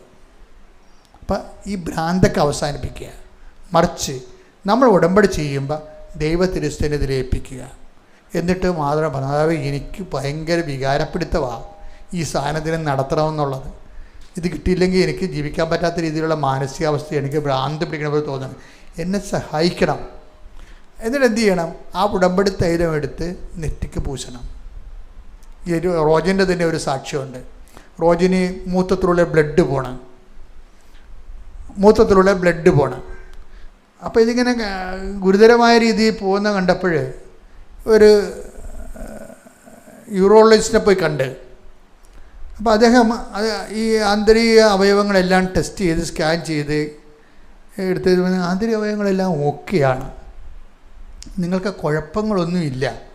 അപ്പോൾ റോജൻ ഡോക്ടറിനോട് ചോദിച്ചു, അയാളെ അങ്ങനെ യൂറോളജി MD അല്ലേ, ഡോക്ടറിനോട് ചോദിച്ചു, ഡോക്ടറെ പിന്നെ എങ്ങനെയാണ് ഇപ്പോഴും ബ്ലഡ് പോകണ്ടല്ല, ആന്തരിക അവയവങ്ങൾക്കൊന്നും കുഴപ്പമില്ല, ടെസ്റ്റ് എല്ലാം ചെയ്ത്, പക്ഷേ ഇപ്പോഴും ബ്ലഡ് പോകണ്ടല്ല. അപ്പോൾ ഡോക്ടർ പറയണ് അത് വൈദ്യശാസ്ത്രത്തിൻ്റെ പരാജയമാണെന്ന്. അങ്ങനെ റോജൻ്റെ സാക്ഷ്യത്തിലുണ്ടത്, നോക്കിയാൽ മതി. അത് ചില കാര്യങ്ങൾ വൈദ്യശാസ്ത്രത്തിനും അറിയത്തില്ലെന്നാണ്. ആന്തരിക അവയവങ്ങളെല്ലാം ഓക്കെയാണ്, ബ്ലഡിലൂടെ യൂറിൻ പോണ്, അവസാനം യൂറിൻ ഇല്ല, ഇപ്പം ബ്ലഡ് മാത്രം പോയിക്കൊണ്ടിരിക്കുകയാണ്. ആളുടെ ലൈഫ് തന്നെ ഉണങ്ങി ഇങ്ങനെ വരികയാണ്. അപ്പോൾ എന്ത് ചെയ്യും? ഡോക്ടർ ഇത് പറഞ്ഞപ്പോൾ പുള്ളിക്ക് ഷോക്കായിപ്പോയി. കാര്യം വൈദ്യശാസ്ത്രം ഇങ്ങനെ ചില സമയത്ത് പരാജയപ്പെടുമെന്ന് പറഞ്ഞപ്പോൾ ഇവന് ഷോക്കായി. അപ്പം പുള്ളിക്ക് അപ്പോഴാണ് അമ്മയെക്കുറിച്ച് ഓർത്തത്. ഇവൻ വീട്ടിൽ വന്ന് വെച്ച് റോജൻ വീട്ടിൽ വന്ന് വെച്ച് ഉടമ്പടി തൈലെടുത്ത് വിശ്വപ്രമാണം ചൊല്ലി അടിപറ്റി മൊത്തം തേച്ച്. ആ സെക്കൻഡിന് സംഭവം നിന്ന്. പിന്നെ 3 കൊല്ലമായിട്ട് സംഭവം ഇല്ല. അതാണ് വിഷയം എന്ന് പറയണത്. അപ്പം ചില ആൾക്കാർ നിങ്ങൾക്കിത്തിരി എന്തെങ്കിലും തരത്തിൽ വൈകാരികമായിട്ടുള്ള ഭ്രാന്ത് കയറി നിങ്ങൾ ഒരു കാര്യത്തിൽ സ്റ്റിക്കോൺ ചെയ്തെങ്കിൽ ഉടമ്പടി തൈലം എടുത്ത് നെഞ്ചത്ത് വിശ്വപ്രമാണം ചെയ്ത് കുറിച്ചിടണം. അപ്പോൾ എന്താണ്? ദൈവം ആ വിഷയം ഏറ്റെടുക്കും. അല്ലെന്നുണ്ടെങ്കിൽ മക്കൾ ഭ്രാന്ത് പിടിച്ച് നടക്കും. ഇത് കിട്ടിയില്ലെങ്കിൽ പിന്നെ നിങ്ങൾക്കുള്ള കുഴപ്പം വെച്ചാൽ നിങ്ങൾക്ക് ഇങ്ങനെ ഒരു വിഷയത്തെ ഭ്രാന്തായി കഴിഞ്ഞാൽ അത് കിട്ടിയില്ലെങ്കിൽ പിന്നെ നിങ്ങൾക്ക് എന്ത് ദൈവം തന്നാലും നിങ്ങൾക്ക് ഏക്കത്തില്ല. കാര്യം എന്താണ്? ഇത് വട്ട് തന്നെയാണ്. ശരിക്കും പറഞ്ഞാൽ വട്ടിൻ്റെ തന്നെ വേറൊരു വകഭേദം എന്ന് പറയാൻ പറ്റും. ദൈവം 5 കാര്യങ്ങൾ കൊടുത്തു, പക്ഷേ അവൻ പറഞ്ഞ ആ കാര്യം മാത്രം കൊടുത്തില്ല. അതെന്തെങ്കിലും കുഴപ്പങ്ങളുണ്ടാകുന്ന ആൾ, അതുകൊണ്ടായിരിക്കും. പക്ഷേ ആ ദൈവം ഇവളെ മുഖത്ത് തെളിയത്തില്ല. ഇവർക്ക് സന്തോഷമില്ല. ശരിക്കും പറഞ്ഞാൽ ഇന്ന് പ്രാർത്ഥിക്കുക, കർത്താവായ ദൈവമേ, സന്തോഷത്തോടെ വൈകാരിക സ്വാതന്ത്ര്യത്തോടെ ഉടമ്പടി ജീവിക്കുവാൻ എൻ്റെ വൈകാരിക മണ്ഡലങ്ങളെയും എൻ്റെ ചിന്തകളെ അടിമപ്പെടുത്തുന്ന ഭൗതിക ആകർഷണങ്ങളെയും എൻ്റെ വിശുദ്ധ രക്തത്താൽ തളിക്കണമേ, എനിക്ക് വിടുതൽ നൽകണമേ. ഹല്ലേലൂയ.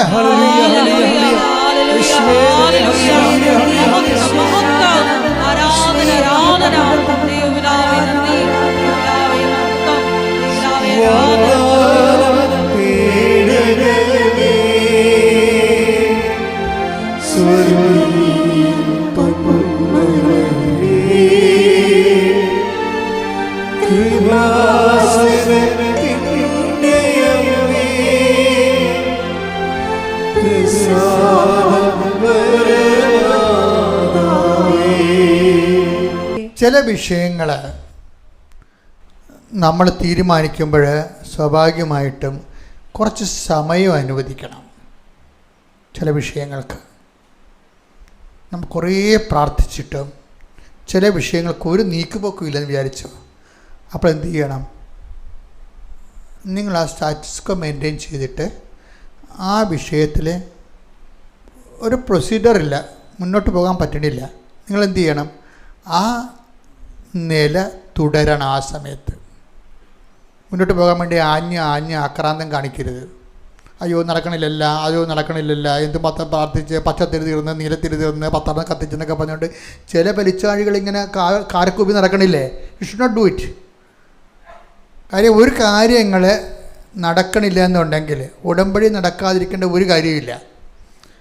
അപ്പം നടന്നാൽ നിനക്കെന്തോ ഭാവിയിൽ അപാതാളങ്ങൾ ഉണ്ടാകാൻ പോകുന്നു. ദൈവം അത് അറസ്റ്റ് ചെയ്തിരിക്കണം. അതുകൊണ്ട് അതിനെ ഒരു സ്റ്റാറ്റസ്കോയിൽ നടത്തണം. എന്ന് വെച്ച് കഴിഞ്ഞാൽ ദൈവം ആഗ്രഹിക്കുമ്പോൾ ദൈവത്തിന് ഇഷ്ടമാണെങ്കിൽ നടക്കട്ടെ, അതുവരെ ഞാൻ ദൈവിക വേലയിൽ തങ്ങി നിൽക്കും എന്ന് പറയണത്, തങ്ങി എന്നുള്ളൊരു ഭയങ്കര വാക്ക് ബൈബിളിലുണ്ട്. മർക്കോസ് 1:45.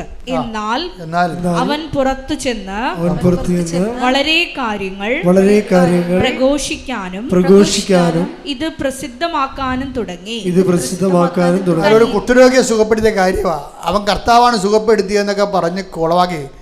അത് കാരണം കർത്താവിൻ്റെ എതിരാളികൾ ഈശോയെ തിരക്കി നടക്കാൻ തുടങ്ങി. ഭയങ്കര മോശമായ അന്തരീക്ഷം വന്നു. ആ മോശമായ അന്തരീക്ഷത്തിൽ ഈശോ എന്താ ചെയ്തെന്ന് നോക്കിയേ. തന്മൂലം പിന്നീട് പട്ടണത്തിൽ പരസ്യമായി പ്രവേശിക്കാൻ യേശുവിന് സാധിച്ചില്ല. അവൻ പുറത്ത് വിജനപ്രദേശങ്ങളിൽ തങ്ങി.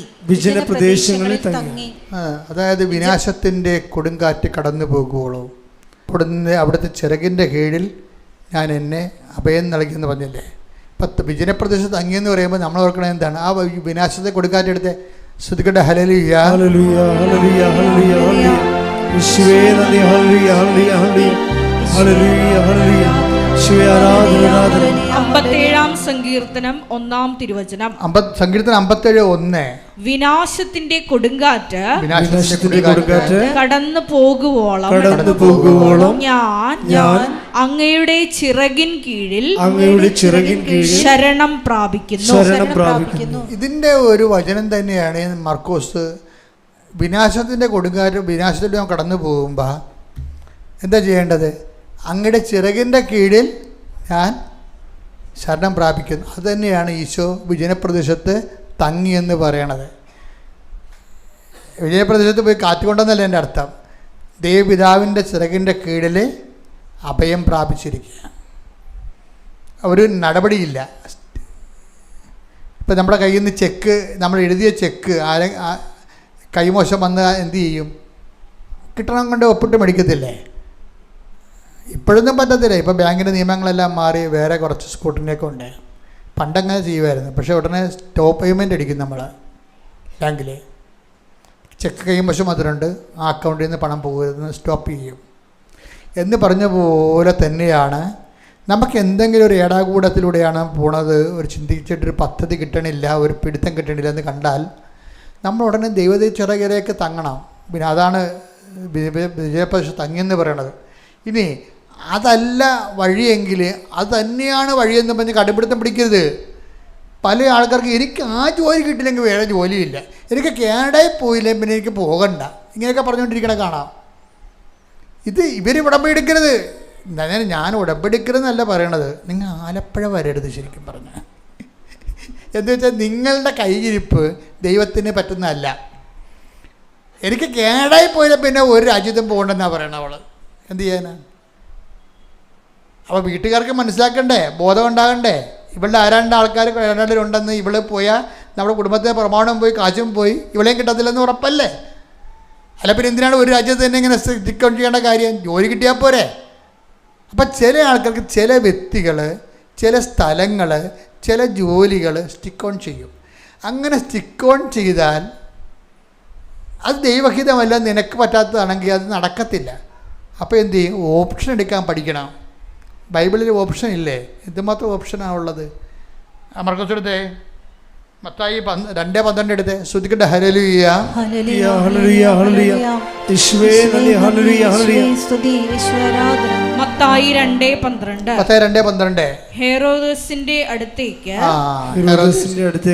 മടങ്ങിപ്പോകരുതെന്ന് സ്വപ്നത്തിൽ മുന്നറിയിപ്പ് ലഭിച്ചതനുസരിച്ച് അവർ മറ്റൊരു വഴിയെ സ്വദേശത്തേക്ക് പോയി. അപ്പൊ ഹെരോദസിന്റെ അടുത്ത് പോകരുതെന്ന് പറഞ്ഞാൽ ആ വഴി തന്നെ പോകത്തുള്ളതെന്ന് പറഞ്ഞ് നമ്മൾ മസിൽ പിടിക്കേണ്ട വല്ല കാര്യമുണ്ടാ? അടുത്ത ഓപ്ഷൻ എടുത്ത് പോയേക്കണം. നമുക്ക് മുന്നോട്ട് പോകണ്ടേ? അല്ലെങ്കിൽ ആ ജോലി തന്നെ, ആ വീട് തന്നെ, ആ സ്ത്രീ തന്നെ, ആ കുട്ടി തന്നെ, അല്ലെങ്കിൽ ആ ചെറുക്കൻ തന്നെ എന്ന് പറഞ്ഞുകൊണ്ട് നമ്മൾ സ്റ്റിക്ക് ഓൺ ചെയ്യരുത്. കുറേ നാളായിട്ടും ഈ വിഷയത്തെ കുടുങ്ങിക്കിടക്കണമെങ്കിൽ നിങ്ങൾ വേറെ ഓപ്ഷൻ എടുത്ത് പോകണം. അപ്പം നിങ്ങൾക്ക് ദുരഭിമാനമായിട്ടോ ഞാൻ ഇത്രയും നാൾ വേസ്റ്റായി പോയാലും എൻ്റെ സമയം ആ കുറേ കാര്യങ്ങൾ വേസ്റ്റായി പോകും. അതിന് ഞാൻ ഇത്രയും വേസ്റ്റായപ്പോൾ ദൈവം എനിക്ക് തരേണ്ടതല്ലേ? അങ്ങനെ ദൈവത്തിനെ കയറി തോക്കിനകത്ത് കയറി ഉപയോഗിക്കേണ്ട കാര്യമില്ല. എളിമപ്പെടണം. അഹങ്കാരികളെ അങ്ങനെ ചോദിക്കത്തുള്ളൂ. ദൈവം എപ്പോഴും ചെയ്യുന്ന രീതി അതാണ്. ഒരു സാധനം സ്റ്റക്കായി കഴിഞ്ഞാൽ പിന്നെ എന്താണ്? അടുത്ത ഓപ്ഷൻ എടുത്ത് പോകണം. നിങ്ങൾ 9:56 ലൂക്കാന്റെ സുവിശേഷം ശ്രുതിക്കട്ടെ. ഹല്ലേലൂയ ഹല്ലേലൂയ ഹല്ലേലൂയ ഹല്ലേലൂയ. ലൂക്ക 9:56. ലൂക്ക 9:56. അവർ മറ്റൊരു ഗ്രാമത്തിലേക്ക് പോയി. അവർ മറ്റൊരു ഗ്രാമത്തിലേക്ക് പോയി. ഇവിടെ എന്താ പ്രശ്നം? ഇവിടെ ഈശോനെ അപ്പോസ്തലന്മാര് രണ്ടുപേരെ പറഞ്ഞു വിട്ട് സമറിയയിലൂടെ പോകാൻ, രാത്രി കിടക്കേണ്ട സ്ഥലം ഒരുക്കാൻ വേണ്ടി. അവിടെ ചെന്നപ്പോൾ സമറിയയിൽ ഭയങ്കര പുലിവാലും അടിപിടി അക്രമം കൊലപാതകം വരെ എത്തണം. ഇവരുമായിട്ട് ഭയങ്കര ബോൾത്തായി. അപ്പോഴേ ഇവർക്ക് അങ്ങോട്ട് തന്നെ പോകണം. ആർക്കാണ്? ഫസ്റ്റ് പാർട്ടിയാണ് കൂടെ കൂടിയിരിക്കണത്, യാക്കോവും യോഹന്നാനും. പണ്ടത്തിൻ്റെ പേര് ഇടിവെട്ടെന്ന പേര്, ഇടിവെട്ട് പാർട്ടിയായത്. പിന്നെയാണ് ഇവനൊക്കെ മര്യാദക്കായത്. ആദ്യകാലങ്ങളൊക്കെ സ്വന്തം സ്വഭാവമായിരുന്നു ഉണ്ടായിരുന്നത്. പൊനേർഗസ് ഇടിനാഥത്തിൻ്റെ പുത്രന്മാർ യാക്കോബും യോഹന്നാനും ഫസ്റ്റ് പാർട്ടിയാണ്. ഇവർക്ക് പറ്റിയൊരു തള്ളമുണ്ട്, അത് ശബദി പുത്രന്മാരുടെ അമ്മ. ഇവർക്ക് പറ്റിയ ആൾക്കാരുണ്ട്. അമ്മയും മക്കളും കൂടി ഒരു സ്വഭാവമാണ്. ഒരിടത്ത് കൂടി പോയി അങ്ങനെ കൂടിയേ പോകത്തുള്ളൂ, അല്ലെങ്കിൽ പിന്നെ പോകണ്ടെന്നുള്ള ഐഡിയയാണ്. അപ്പോൾ ഈശോ പറഞ്ഞ് എന്ത് സ്പിരിറ്റാണ് നിങ്ങൾക്കുള്ളത് എന്ന് ചോദിച്ചിട്ട് പറയും അവൻ ഡീവിയേറ്റ് ചെയ്ത് മറ്റൊരു ഗ്രാമത്തിലേക്ക് പോയി. അത് ആ വിഷയം ക്ലോസ് ചെയ്യണ കണ്ടില്ലേ? അതാണ് കർത്താവിൻ്റെ ഒരു നിലപാടെന്ന് പറയുന്നത്. You should stick to this person or a place, അല്ലെങ്കിൽ ജോലി. നിങ്ങൾ ഡീവിയേഷൻ എടുത്ത് പോകണം. ഡീവിയേഷൻ എടുക്കുന്ന എളിമയാണ് ശരിക്കും. മറ്റേ സ്റ്റിക്ക് ഓൺ ചെയ്യുന്ന അഹങ്കാരമാണ്. ഉടമ്പടിക്കത് പറ്റത്തില്ല. ഓക്കെ അല്ലേ? Thank you. എഴുന്നേര്. പരിശുദ്ധ പരമാ ദിവ്യ കാരുണ്യത്തിന് നേരവും ആരാധനയും സ്തുതിയും പുകഴ്ചയും ഉണ്ടായിരിക്കട്ടെ. പരിശുദ്ധ പരമാ ദിവ്യ കാരുണ്യത്തിന് നേരവും ആരാധനയും സ്തുതിയും പുകഴ്ചയും ഉണ്ടായിരിക്കട്ടെ. പരിശുദ്ധ പരമാ ദിവ്യ കാരുണ്യത്തിന് നേരവും ആരാധനയും സ്തുതിയും പുകഴ്ചയും ഉണ്ടായിരിക്കട്ടെ. നമുക്കെല്ലാവർക്കും കൃപാസനം പ്രത്യക്ഷീകരണ മധ്യസ്ഥ പ്രാർത്ഥന ഏറ്റുചൊല്ലി പ്രാർത്ഥിക്കാം. അമ്മേ പരിശുദ്ധ അമ്മേ, അമ്മേ പരിശുദ്ധ അമ്മേ, ദൈവമാതാവേ, ദൈവമാതാവേ, കൃപാസനത്തിലൂടെ ഞങ്ങൾക്കും ഞങ്ങളുടെ ദേശത്തിനും അമ്മ മധ്യസ്ഥം തേടി തന്ന എല്ലാ അനുഗ്രഹങ്ങൾക്കും കൃപകൾക്കും ഞങ്ങളിപ്പോൾ ഹൃദയം നിറഞ്ഞ നന്ദി പറയുന്നു. സ്തുതിച്ചു പ്രാർത്ഥിക്കാം. ഹല്ലേലൂയ ഹല്ലേലൂയ. നാളിതുവരെ ഞങ്ങൾക്ക് ലഭിച്ച എല്ലാ കൃപകൾക്കും അനുഗ്രഹങ്ങൾക്കും നന്ദി പറയുന്നു. ഹല്ലേലൂയ ഹല്ലേലൂയ. മഹത്വം മഹത്വം. ആരാധന ആരാധന. ദൈവപിതാവേ നന്ദി. പിതാവേ മഹത്വം. ദൈവപിതാവേ ആരാധന.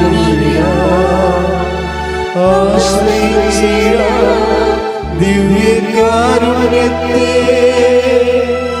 ആരാധിച്ചിടാം, ആശ്രയിച്ചിടാം ദിവ്യകാരുണ്യത്തെ. പരിശുദ്ധ പരമാ ദിവ്യ കാരുണ്യത്തിന് നേരവും ആരാധനയും സ്തുതിയും പുകഴ്ചയും ഉണ്ടായിരിക്കട്ടെ. പരിശുദ്ധ പരമാ ദിവ്യ കാരുണ്യത്തിന് നേരവും ആരാധനയും സ്തുതിയും പുകഴ്ചയും ഉണ്ടായിരിക്കട്ടെ. പരിശുദ്ധ പരമാ ദിവ്യ കാരുണ്യത്തിന് നേരവും ആരാധനയും സ്തുതിയും പുകഴ്ചയും ഉണ്ടായിരിക്കട്ടെ. അമ്മേ പരിശുദ്ധ അമ്മേ, അമ്മേ പരിശുദ്ധ അമ്മേ, ദൈവമാതാവേ, 2004 ഡിസംബർ 7-ാം തീയതി 2004 ഡിസംബർ 7-ാം തീയതി ഉച്ച കഴിഞ്ഞ് 2:30 2:30 കൃപാസനത്തിൽ സംഭവിച്ച അമ്മയുടെ പ്രത്യക്ഷപ്പെടലിനെ കുറിച്ച് തിരുസഭയ്ക്ക് സമർപ്പിച്ചിരിക്കുന്ന പഠനരേഖകളുടെ മേൽ വസ്തുനിഷ്ഠവും ദൈവശാസ്ത്ര വിധി പ്രകാരമുള്ളതുമായ അന്വേഷണ പഠനങ്ങൾ നടത്തി ആ പ്രത്യക്ഷപ്പെടലിലൂടെ പ്രകടമായ ദൈവമാതാവിന്റെ പ്രത്യേക കരുതലും സംരക്ഷണവും വെളിപ്പെടുത്തുന്ന പീഡിതരുടെ ആശ്വാസവും പ്രവാചകന്മാരുടെ രാജ്ഞിയും പ്രവാചകന്മാരുടെ രാജ്ഞിയും വാഗ്ദാനത്തിന്റെ പേടകവും വാഗ്ദാനത്തിന്റെ പേടകവും പ്രപഞ്ച പ്രകൃതിയുടെ മാതാവുമായ പ്രപഞ്ചപ്രകൃതിയുടെ മാതാവുമായ പരിശുദ്ധ അമ്മയുടെ ഭക്തി പരിശുദ്ധ അമ്മയുടെ ഭക്തി തിരുസഭയിൽ കൂടുതൽ പ്രചരിച്ച് തിരുസഭയിൽ കൂടുതൽ പ്രചരിച്ച് ജീവിതത്തിന്റെ ദുരിത ദുരന്ത അവസ്ഥകളിൽ അകപ്പെട്ട് കഴിയുന്ന അനേകായിരം മക്കൾക്ക് ദൈവത്തിന്റെ സാന്നിധ്യവും സന്ധിപ്പും കൂടുതൽ അനുഭവിക്കുക വഴി ആത്മീയ വിശുദ്ധിയും ദൈവശക്തിയും കൈവരിക്കുവാൻ ഞങ്ങളുടെ കുടുംബങ്ങളെ ഇടയാക്കണമേ. സ്തുതിച്ചു പ്രാർത്ഥിക്കാം. ഹല്ലേലൂയ, ഹല്ലേലൂയ, ഹല്ലേലൂയ. ദിവ്യകാരുണ്യനാഥ, മരിയൻ ഉടമ്പടിയെടുത്ത് പ്രാർത്ഥിക്കുന്ന ഞങ്ങളുടെ കുടുംബങ്ങളെ വിശുദ്ധീകരിക്കണമേ എന്ന് പ്രാർത്ഥിക്കുന്നു, ശക്തീകരിക്കണമേ എന്ന് പ്രാർത്ഥിക്കുന്നു, ആത്മാവാൽ വഴി നടത്തണമേ എന്ന് പ്രാർത്ഥിക്കുന്നു, വലിയ വലിയ സാക്ഷികളാക്കി ഉയർത്തണമേ എന്ന് പ്രാർത്ഥിക്കുന്നു. Hallelujah, hallelujah. ദൈവപിതാവേ നന്ദി, ദൈവപിതാവേ മഹത്വം, ദൈവപിതാവേ ആരാധന.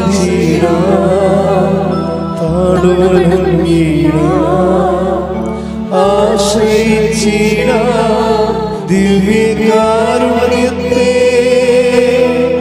ആരാധിച്ചിടാം,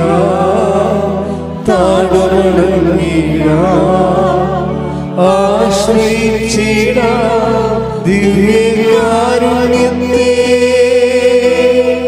പരിശുദ്ധ പരമ ദിവ്യകാരുണ്യത്തിന് ആരാധനയും സ്തുതിയും പുകഴ്ചയും ഉണ്ടായിരിക്കട്ടെ. പരിശുദ്ധ പരമ ദിവ്യകാരുണ്യത്തിന് ആരാധനയും സ്തുതിയും പുകഴ്ചയും ഉണ്ടായിരിക്കട്ടെ. പരിശുദ്ധ പരമ ദിവ്യകാരുണ്യത്തിന് ആരാധനയും സ്തുതിയും പുകഴ്ചയും ഉണ്ടായിരിക്കട്ടെ. അമ്മേ പരിശുദ്ധ അമ്മേ, അമ്മേ പരിശുദ്ധ അമ്മേ, ഭൂസ്വർലോകങ്ങളുടെ രാജ്ഞിയായ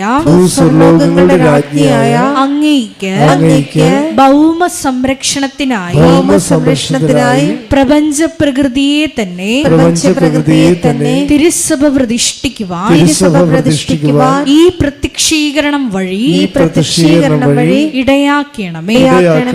പരിശുദ്ധ അമ്മേ, ജപമാല മാതാവേ, സകല കൃപാസനം പ്രാർത്ഥനകളോടും ചേർത്ത് ഞങ്ങൾ ഇപ്പോൾ പ്രാർത്ഥിക്കുന്ന ഈ സമൂഹത്തിന്റെ പ്രത്യേക നിയോഗങ്ങളും മൗനമായിട്ട് നമ്മുടെ വ്യക്തിപരമായ പ്രാർത്ഥനാ വിഷയങ്ങളും സമാനമായിട്ടുള്ള ജീവിത ദുരിതങ്ങളിലൂടെ കടന്നു പോകുന്ന മക്കളെയും കൃപാസനത്തിൽ ജീവനോടെ പ്രത്യക്ഷയായ ദൈവമാതാവിൻ്റെ മധ്യസ്ഥയിൽ ദിവ്യകാരുണ്യ സന്നിധിയിൽ സമർപ്പിച്ച് നമുക്കൊരു നിമിഷം പ്രാർത്ഥിക്കാം.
അമ്മയുടെ പ്രത്യക്ഷീകരണത്തിന്റെ ഈ അനുഗ്രഹവേളയിൽ ഞങ്ങൾക്ക് സാധിച്ചു തരുവാൻ കനിയണമേ.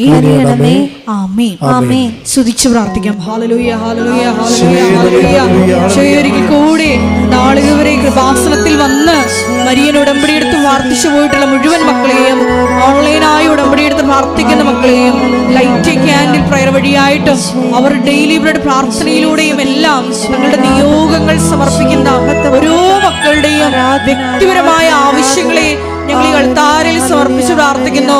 ഏറെ പ്രത്യേകമായിട്ട് ജീവിത ദുരിതങ്ങളിലൂടെ കടന്നു പോകുന്ന മക്കളുടെ പ്രത്യേകമായ നിയോഗങ്ങളെ ഈ അൾത്താരയിൽ സമർപ്പിച്ച് പ്രാർത്ഥിക്കുന്നു. ഗുരുതരമായിട്ടുള്ള രോഗാവസ്ഥകളിലൂടെ കടന്നു പോകുന്ന മക്കളെ ഈ അൾത്താരയിൽ സമർപ്പിച്ച് പ്രാർത്ഥിക്കുന്നു.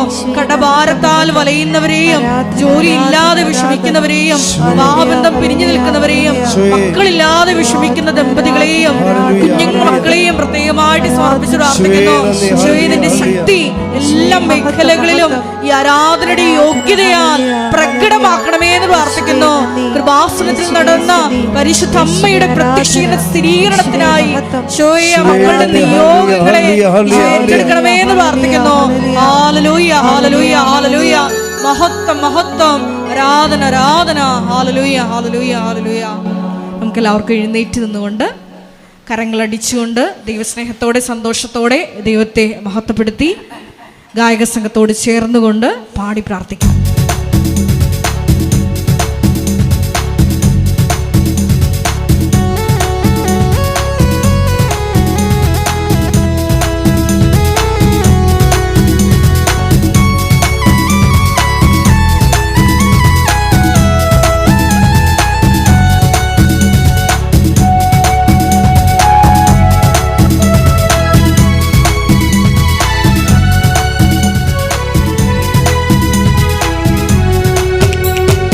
ഇത്രത്തോളം ജയം തന്ന ദൈവത്തിനു സ്തോത്രം, ഇതുവരെ കരുതി രക്ഷകനു സ്തോത്രം. ദൈവത്തിനു സ്തോത്രം, ഇതുവരെ കരുതി രക്ഷകനു സ്തോത്രം. ഇനിയും കൃപ തോന്നി കരുതിടണേ, ഇനിയും നടത്തണേ തിരുഹിതം. ഇനിയും കൃപ തോന്നി കരുതിടണേ, ഇനിയും നടത്തണേ തിരുഹിതം. ഇത്രത്തോളം ജയം എന്ന ദൈവത്തിന് സ്തോത്രം, ഇതുവരെ കരുതി രക്ഷകന് സ്തോത്രം. ഇനിയും കൃപ തോന്നി കരുതിടണേ, ഇനിയും നടത്തണേ തിരുഹിതം. ഇനിയും കൃപ തോന്നി കരുതിടണേ, ഇനിയും നടത്തണേ തിരുഹിതം. സ്തുതിച്ച് പ്രാർത്ഥിക്കാം. ഹല്ലേലൂയ, ഹല്ലേലൂയ,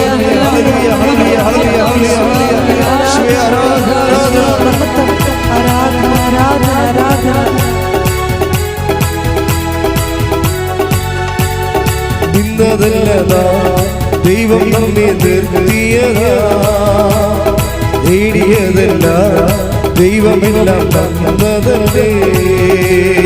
നിന്നതല്ലതാ ദൈവം നമ്മെ നിർത്തിയതാ, നേടിയതല്ല ദൈവമെല്ലാം തന്നതല്ലേ. ഉച്ചത്തിൽ ചെയ്ത് പാടാം. ഇന്നതല്ലതാ ദൈവം നമ്മെ നേടിയതല്ല ദൈവമെല്ലാം തന്നതല്ലേ. നടത്തിയ വിധങ്ങളെ ഓർത്തിടുമ്പോൾ നന്ദിയോടെ നാദം സ്തുതി പാടിടാം. നടത്തിയ വിധങ്ങളെ ഓർത്തിടുമ്പോൾ നന്ദിയോടെ നാദം സ്തുതി. കൈകൾ ഉയർത്തി.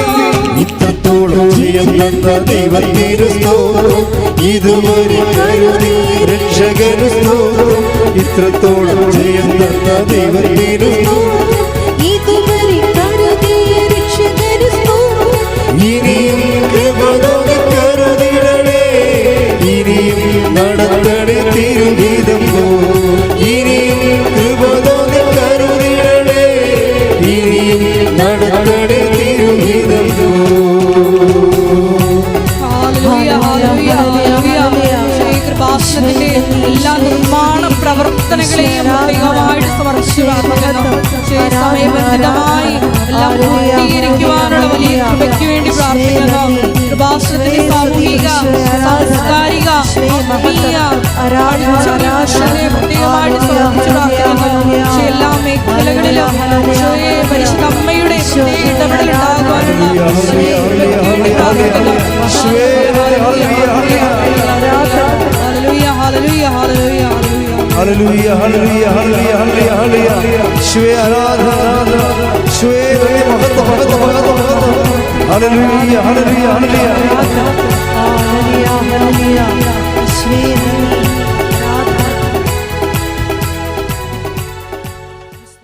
എൻ്റെ പ്രിയപ്പെട്ട രോഗസൗഖ്യ പ്രാർത്ഥനയും ജീവിത ദുരിതങ്ങളും സമാശ്വാസ പ്രാർത്ഥനയാണ്. അച്ഛൻ പ്രാർത്ഥിച്ചുകൊണ്ടേയിരിക്കും, എൻ്റെ മക്കൾ സ്തുതിച്ചുകൊണ്ടിരിക്കട്ടെ. സ്തുതിക്കട്ടെ. ഹല്ലേലൂയ, ഹല്ലേലൂയ, ഹല്ലേലൂയ, ഹല്ലേലൂയ, ഹല്ലേലൂയ. ഹല്ലേലൂയ, ഹല്ലേലൂയ, ഹല്ലേലൂയ, ഹല്ലേലൂയ. യേശുവേ നന്ദി, യേശുവേ ആരാധന. കർത്താവേ, നിന്റെ ഉന്നതമായ നാമത്തിന് സ്തോത്രം ചെയ്യുന്നു. കർത്താവേ, നിന്റെ വിശുദ്ധ പൗരോഹിത്യത്തെ മഹത്വപ്പെടുത്തണമേ. കർത്താവേ, സഭയിലുള്ള സാന്നിധ്യം പ്രകടമാക്കണമേ. 40 വർഷം ഞാൻ അർപ്പിച്ച കൃപയുടെ യോഗ്യതയാൽ കൃപാസനം അൾത്താരെ ജീവനോടെ പ്രത്യക്ഷപ്പെട്ട പരിശുദ്ധ അമ്മയുടെ മധ്യസ്ഥതയിലെ ഞാൻ എല്ലാ മക്കൾക്കും വേണ്ടി മധ്യസ്ഥം പ്രാർത്ഥിക്കുന്നു. കർത്താവേ, ഇവിടെ തീർത്ഥാടനത്തെ പ്രാർത്ഥിക്കുന്നവര്, ഓൺലൈനിൽ ഉടമ്പടിയിൽ വിദൂരങ്ങളിൽ പ്രാർത്ഥിക്കുന്നവരും, കർത്താവിൻ്റെ വിശുദ്ധമായ തിരുമുറവാർന്ന വലതുകരം അവരുടെ ശിരസിലേക്ക് പതിക്കട്ടെ എന്ന് പ്രാർത്ഥിക്കുന്നു. ഉച്ചമുതൽ ഉള്ളങ്കാൽ വരെ കർത്താവിൻ്റെ രക്തം പടരട്ടെ. ആന്തരിക അവയവങ്ങൾ, ശാരീരിക കോശങ്ങൾ, രോഗാതുരമായ എല്ലാ ഇടങ്ങളും കർത്താവിൻ്റെ നാമത്തിൽ സ്പർശിക്കട്ടെ. I command you in the name of Jesus Christ. കർത്താവേ, നിന്റെ കൃപയാൽ നിന്റെ വിശുദ്ധ പൗരോഹിത്യത്തെ മഹത്വപ്പെടുത്തണമേ. കർത്താവേ, സഭയിലുള്ള സാന്നിധ്യം പ്രകടമാക്കണമേ. കർത്താവേ, ഓരോരോ കാര്യങ്ങൾക്ക് വേദന കൊള്ളുന്നവരെ, വേദനപ്പെടുന്നവരെ, സങ്കടപ്പെടുന്നവരെ, ജീവിത ദുരിതങ്ങളിൽ പ്രയാസപ്പെടുന്നവരെ, കർത്താവേ, അവിടെ സങ്കടങ്ങളിൽ നിന്ന് ഏറ്റെടുക്കണമെന്ന് പ്രാർത്ഥിക്കുന്നു. ഈ പ്രാർത്ഥന കൂടുന്നവരെ, ഈ ധ്യാനം കൂടുന്നവരിലെ കർത്താവിൻ്റെ കരുണ ചൊരിയട്ടെ.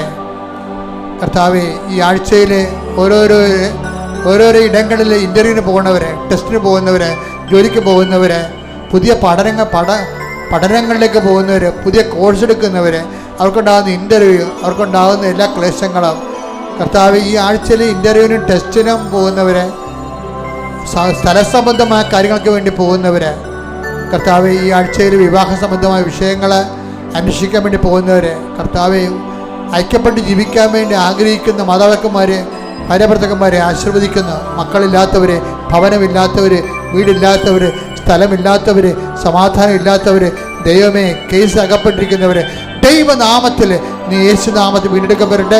ശ്രുതിക്കട്ടെ. ഹല്ലേലൂയ, ഹല്ലേലൂയ, ഹല്ലേലൂയ, ഹല്ലേലൂയ, ഹല്ലേലൂയ. മഹത്വം ദൈവമേ, നന്ദി ദൈവമേ, മഹത്വം ദൈവമേ, ആരാധന. ഹല്ലേലൂയ,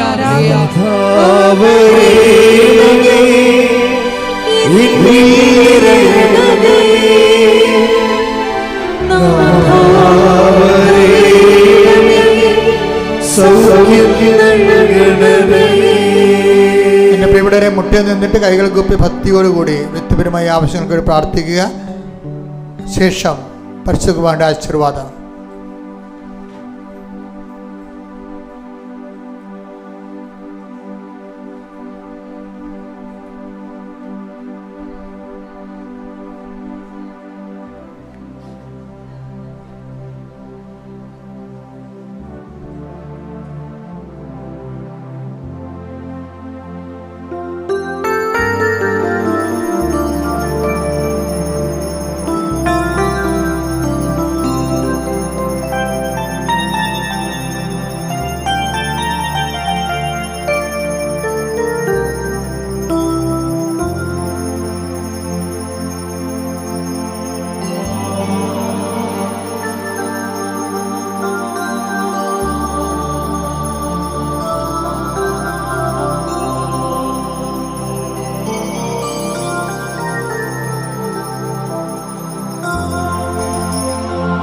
പരിശുദ്ധ പരമ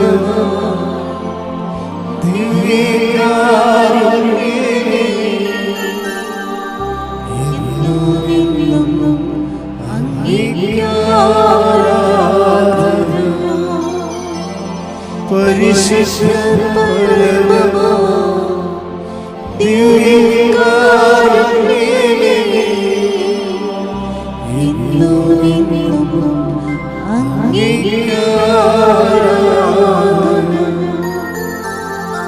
പരിശുദ്ധ ദിവ്യകാരുണ്യമേ,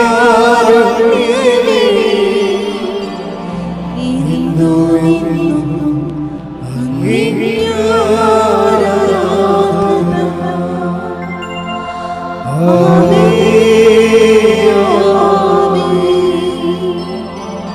ആമേൻ, ആമേൻ.